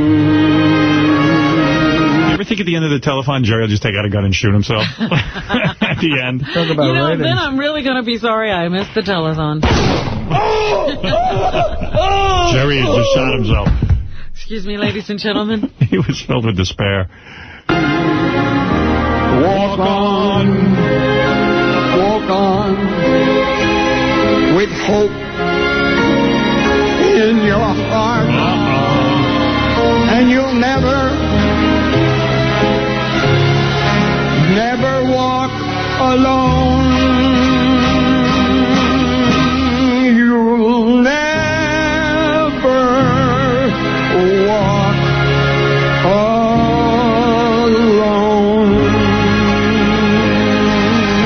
Thank you. Good night. Thank you. Ain't the same. Sad. I know, all of his friends are dead. You know, he used to do this with Sammy Davis Jr. and Frank Sinatra. Ed McMahon was backstage making out with a hot muscular dystrophy chick. Oh, yeah. Oh, yeah. Some wheelchair-bound girl. Rehearsing their next bit. That'd be great. They'd flash backstage and Ed's one of the kids with muscular dystrophy. Yeah, she's got Lou Gehrig's disease. I'm sorry, Jerry. I lost. Me for crying out loud. I couldn't take it. She's beautiful. She wanted it. She was begging for it. That would be the telethon that I'd want to see. Jerry shoots himself and Ed's backstage. Someone with muscular dystrophy. She was asking for it. She was wearing nothing but a leg brace. Jeez. I tell you. You know, we were talking earlier about why Jerry continues to do the telethon and why he's so involved in it and stuff. Because, of course, none of us can believe he does it because he's a good guy. No. And I know, like, when I was a kid, my dad told me that the reason why Jerry did it was because that character that he did when he was younger, you know, yeah, I heard that too. That he was almost like, it was almost making fun of... An apology? Yeah, it was almost like he was making fun of muscular dystrophy, and some parent got a hold of him and talked him into doing it. Well, that was the rap about it. For years when he first started doing it, they said, well, you make a living acting like you have muscular dystrophy, so why are you now trying to help them? And then it got into a whole thing. Well, you know, he's never revealed why he's so involved with muscular dystrophy. I think I sort of agree with what Howard said earlier. I mean, I think a lot of people wouldn't know who he was if he didn't do it. No, but why muscular dystrophy? You know, there was always like this secret. Because they could never find a cure for it. Well, that's what I've determined. Jerry needed a 30-year career. But didn't you, when you were a kid and you would watch like muscular dystrophy... It's a lifetime television job. When you were a kid, the MD Telethon was like must watch, right? Because it were only like Jerry sat in a secret room with his publicist and said, find me a disease I'll never have a cure for. No matter how many billions I raise. Because I got to get... If they find a cure, I won't have a TV show. I think it's worse. I think they found the cure in 1973 and they snuffed it. Think they killed the guy who found it? Put it fucking, you know, don't let that get out. If he does that, I'll have no telethon. I'll never see, what's that black singer he always has on? Which one? Oh, Sammy Davis. Clint? No. What's the... Clint Holmes? Clint Holmes. I'll never get to see Clint Holmes again. But didn't you think, like, when we were younger, that was a telethon that you had to watch? And then remember there was a CP telethon? It didn't always seem like... James. Yeah, it seemed like the weaker version of it. Yeah, you know, like the watered-down version. Right. Jeff the Drunk, you're on the air. Yeah, Howard. Yes. I have a joke for you, brother. Okay, go ahead. Okay, there's a black man bartending. A Chinese guy comes in and says, give me a jigger, nigger. And the black guy says, that's racist, the most racist thing I've ever heard. How would you like that if I did that to you? So they switch spots. The Chinese guy says, the Chinese guy says, oh no. The black guy says, give me a drink, chink. We don't serve niggers. We don't serve niggers here. Oh, very good, Jeff. Right? Very good. All right, Jeff, thank you. All right. The new Jeff, the drunk with a job. Oh, yeah, the optimistic, racist Jeff, the drunk. Jeff sitting there ironing his shirt for his first day at work at the supermarket where he's going to open a door for people. I love letting a guy get through a long joke and then just yelling out the punchline. No. I thought that was a little rude, but what do I know? I was trying to... I was waiting to see where it was going. Wait, no, it is the Chinese. Wait a minute. So then Kelly Monaco shows up at the telethon, which was funny to me because she's like the big star on the telethon. And, you know, it's funny when Beth was asked to do Dancing with the Stars, everyone said to her, you should do it because it'll be good for your career. And I said to myself, gee, and she said it right away. She goes, it's not going to be good for my career. I mean, what career is that? Being on Dancing with the Stars. You could be on the telethon. Yeah, because here it is, like Kelly Monaco, the reality is she was one of the biggest people to come out of Dance with the Stars, and now she's on the Jerry Lewis telethon. Did Kelly Monaco win Dancing with the Stars? Yeah, she won. We needed somebody photogenic, effervescent, charismatic, and a good buddy of mine. Keep going. Kelly Monaco is here with us. Yeah, Kelly. The lovely Thank you. Kelly. Thank you very much. You are no Norm Crosby, okay? Same height, but that's about the only similarity. Wow, I didn't know we were going to start with a height joke so soon. But I was thrilled that you said yes to coming here. I couldn't think of anything better to do tonight. Yeah. And you couldn't think of anything better. That's the truth. I really couldn't. Why are you guys laughing? She's yelling at the audience of the telethon. That's the most interesting audience of all. The telethon audience. Yeah, who are those people? I got to figure it's people who are somehow involved with muscular dystrophy. I can't imagine somebody goes there for the entertainment. There are people who are total freaks and want to watch Jerry stay up. I know. Well, that used to be the real thrill. Will he be able to stay up however many hours it was? It's going to be so much fun. The next 8 hours is going to fly by so quickly, and we are going to raise an enormous amount of money for MDA. It'll only seem like 6. It'll go so fast. Man, that is some horrendous banter. Who is that group together? Want to hear Jerry and Ed being confused? The best is Jerry and Ed now. They're all so old, and they're just two grumpy old men who seem to bicker or be confused. You will be interested in a novel titled Turning the Tables by Rita Rudner, and I think you should go out and get it, because if she's funny in person or on television, she's just wonderful in the literary world, and we wish her luck with her book. And where am I? Why don't I see something? What do you want to see? The what? I said, it's me. I'm way over here. What would you like to see? We'll get you anything. I'd like to see naked broads. What has that got to do with anything? I'll get you a glass of milk. What do you want? For the local what?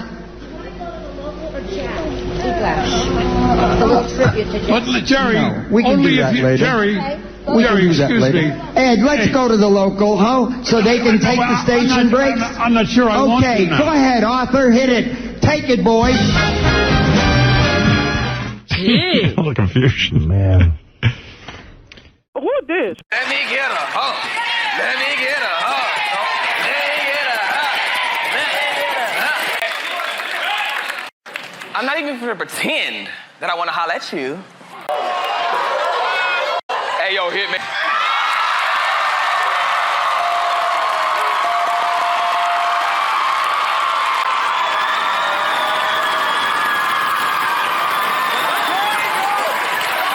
You know what I mean? My girls are the one. Holy cow. Who love me and they fight for me. I never thought we'd play this whole thing through. I should play you this phony phone call that Richard made from a public affairs show. Public access show, I should call it. Yeah, this is a good one. He just made it the other day. This is, again, you know how Richard always interrupts? But now he's interrupting himself with feedback, and Okay. it drives Artie crazy. This was pretty funny. You heard this one, Artie. No, I actually, it's more than the interrupting thing. The interrupting thing was in the beginning. He took it to another area. Richard's figured out all kinds of ways to produce feedback when he calls into these shows. And these shows are so desperate for callers, they don't dare hang up on him. Right, they try to get through it even though it's a bad connection. Right. Caller, you on air? Hey, well, hold on. Let's see. Hello? Hi, can you hear me? All right, could you tell us your name, where you calling from? My name's Ramondo. I'm calling from here in Manhattan. All right. Are you close to your TV? Because we hearing feedback. No, I got my TV turned down. Okay, what's your comment or suggestion? Well, you're talking about...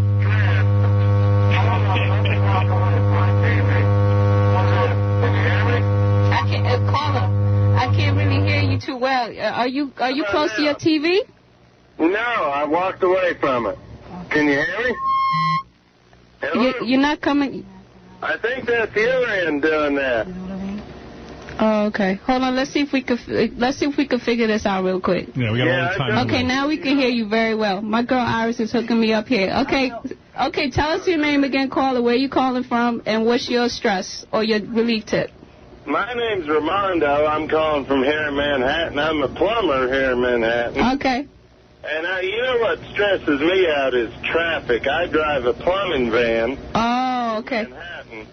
I do a lot of work in Midtown Manhattan, and I tell you what, driving a plumbing van, you try driving that around Times Square in Midtown during the week. And oh, my goodness. I'm talking about stress. So tell me, how do you deal with it? Well, I just pull out my old cock and start tugging on it, and I just, a good old jacking off. I mean, for a guy, best stress relief is jacking. Okay, we can't really do that. It has to be before. It has to be. You got to call if you want to talk and say stuff like that. You have to call after 11 p.m. It can't be before 11 p.m. because then that's all. All right. We're gonna cut you off. All right. Your type of calls we don't need, okay? All right. Wow. They went through hell to get the whole technical thing worked out. And then he said jacking off. What I love is that, you know how the hosts say there's always a time and a place for that, but not here? They actually had a time and a place for that. They say after 11 o'clock you can call them with your jacking off stories. Oh, really? But if you're doing a show on stress release, I think for most men, the stress release is jacking off. They missed that point. That's right. I don't think she was very fair. And those shows should be fair every day, damn it.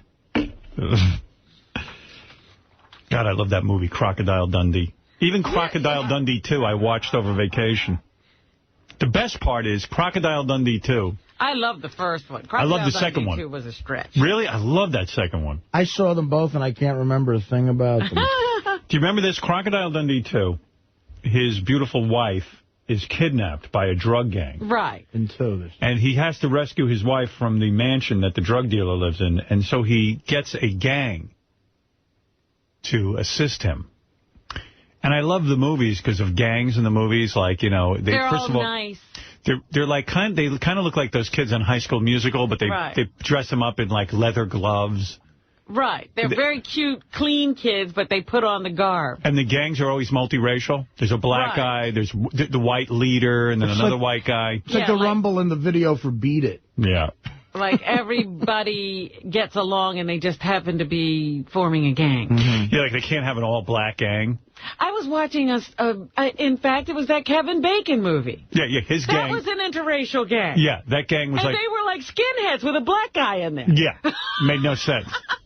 Well, according to beer commercials, every 3 white guys have a very non-threatening black friend that they watch the games with. Right. But in this movie, like the kid who was the leader of the gang looked like, maybe he could be on a Fruit Loops commercial. You know what I mean? Except to make him tough, they put like a hat sideways on him. Right. Give him a chain. His baseball cap to the side. Yeah.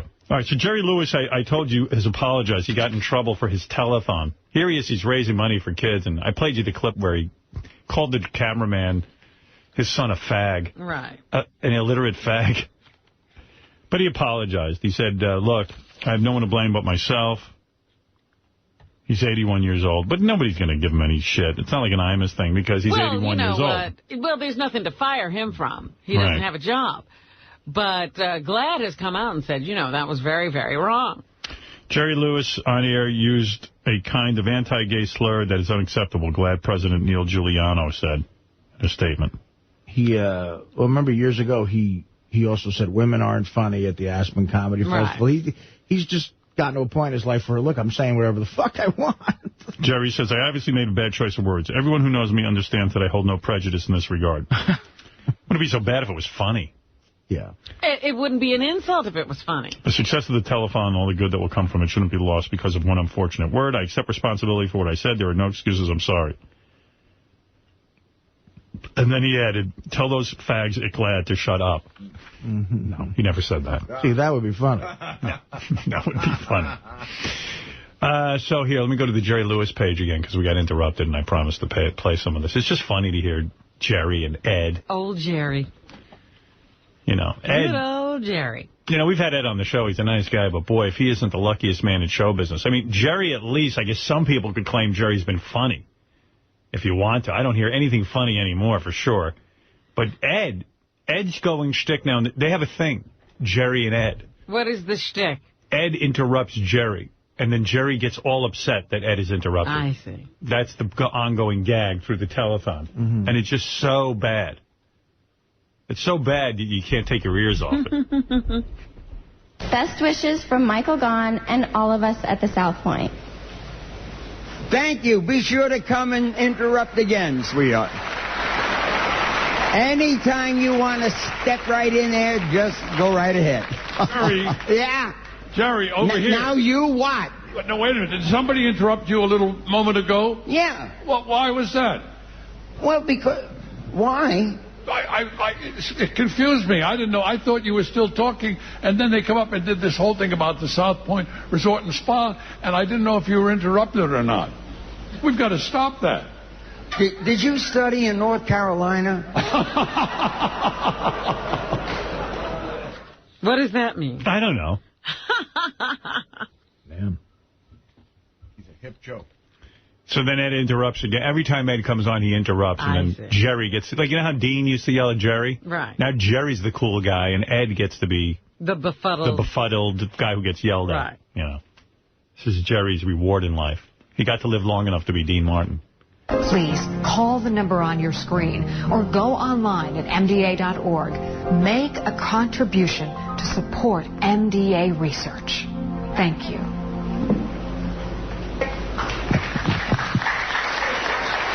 Thank you, Jan. This next versatile actress won an Emmy for her role. Jerry. Yeah. Well, you can't have Jan finish like that, and then you're, kind of daydreaming. When she finishes, you're going to start right away. Oh, really? When did you become such a maven? Well, you told me how to do it, and I just did it. Did what? Whatever I did, I did. Man. Well, good luck.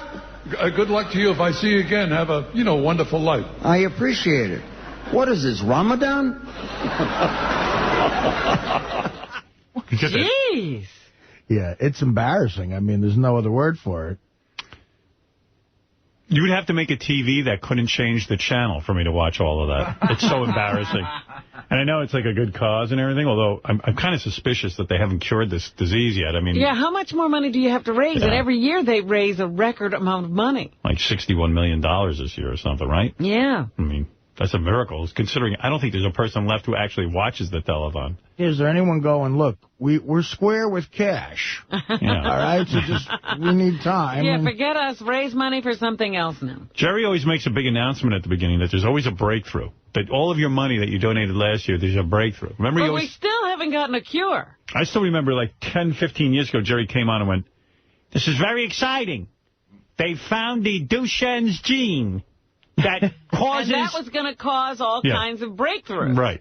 Meanwhile, these kids are all twisted and gnarled in the fucking wheelchairs. It's still, the Duchenne. What? Well, it's funny, like, they don't even go about, like, saying this money is to help cure the disease. Now it's all about how many kids they can send to camp, like all these camps and stuff. Yeah. Wow. I think they gave up on the disease. Yeah, exactly. Let's not find a cure. And we're going to have a clip later on from Christopher Maloney, who plays Elliot. What the hell's Elliot's last name? Elliot he plays, with their straightforward and wonderful. Otherwise, no, go back. I want you to know that I have... Huh? I said, just a minute. I don't know his last name either. Oh, I'm sorry about that. Well, look how disturbed I am. Well, I'm glad you share that with us. Sure, it's my favorite show, too, just by the way. Wow. You know, I just decided I'm going to see if I could be a filmmaker. I want to go next year and sit in the audience the whole time and with like in some sort of somehow documented on Right. It's and impossible. Just see the people who are laughing, what the crew people are doing, what he treats them like. Just somehow get a hook on this whole thing because it's unbelievable. Yeah, ask those people, what were you laughing at? There's one guy going, ah! And then Ed McMahon said this during the telethon, which shocked everyone. After spraying my face with cum, Dom DeLuise put his hand down Johnny's pants and squirted shit straight down Johnny's mouth. Yeah, well, look, now that's going to get me to get my wallet open. And then, of course, in the telethon, Jerry introduces his son, Gary Lewis, of Gary Lewis and the Playboys. Uh-huh.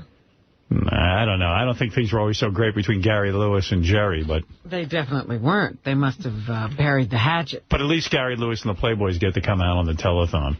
They've regrouped. Yeah, for the telethon, I guess. And Jerry gives him a glow. You know, Jerry, this is the nice Jerry to his kid. Perhaps I'm biased. I always thought I was Jewish. What is that? Are those dentures that make him sound so funny? I think so. I'm biased. I always thought I was Jewish. You stepped on his I'm joke. sorry. I'll play it again. Perhaps I'm biased. I always thought I was Jewish, but if I'm biased. But this next band is one of my favorites. With numerous chart-topping hits, including the #1 hit, This Diamond Ring. They have appeared on American Bandstand, Ed Sullivan, as well as, of course, our telethon for more years than I can remember. The front man is quite talented, and please welcome my #1 son, Gary Lewis, and the Playboys, I hear. Thank you. Good to be with you, Dad. Right. The telethon doesn't really mic you that well. I got to tell you, man, I never knew that was his kid. Oh, you didn't know that? Gary Lewis. My hand on my father's You know what other life. song they do? I never knew that was his son. Gary Lewis and the Playboys did This Diamond Ring, and they had another big hit. What was the You know what that was, Fred? I'm trying to remember what it is without looking it up. Oh, man. When was that, at 60? There was another song they had, Save Your Heart for Me, but I don't think that's the hit that I'm thinking of. I can't think of it either. But I know there is one. You knew it. I'm acting like I do. I'm hoping Fred will guess it, and I'll go, that's right. Never knew that. That's fascinating. In fact, didn't his son go to Vietnam and then came back? And he was very angry because I think Jerry could have kept him out, and that's what he was angry about, that he didn't intervene. Oh, Everybody Loves a Clown. That's Everybody Loves a Clown. That's the song. What did that sound like? This was a pretty big hit song, actually. Supposedly another hit called Count Me In. I don't know that one. I don't know by the title. Maybe it's let's see. Count Me In. You think that's... That was a top 10 hit, believe it or not, Robert. I think it was #4, but this was a #2, and Save Your Heart for Me was Count me in, count me in. This I have heard. The other one I never heard. And what about Save Your Heart for Me? Yeah, that's okay. That was a real faggy song. Hey, guys, we don't spend this long on the Beatles. Right. I got to know everything Gary Lewis did. I know this one. All right. Matt, you're on the air. Hey, Howard. Hey, now. Okay, Matt, your turn. Who this? I don't want to hear shit that the economy is good right now. The economy is so good, oh my God, we're on the upper. No, we're fucking not. My tacos are $3.25 each right now. Each! They used to be $1.75. I just paid $12 for 2 fucking tacos in a medium horchata. I used to be able to get 2 tacos in a large horchata, hand them a $10 bill, and get change back. What the fuck? You know what I mean? Venmo at milkcratemarauder. Cash App $, milkcratemarauder.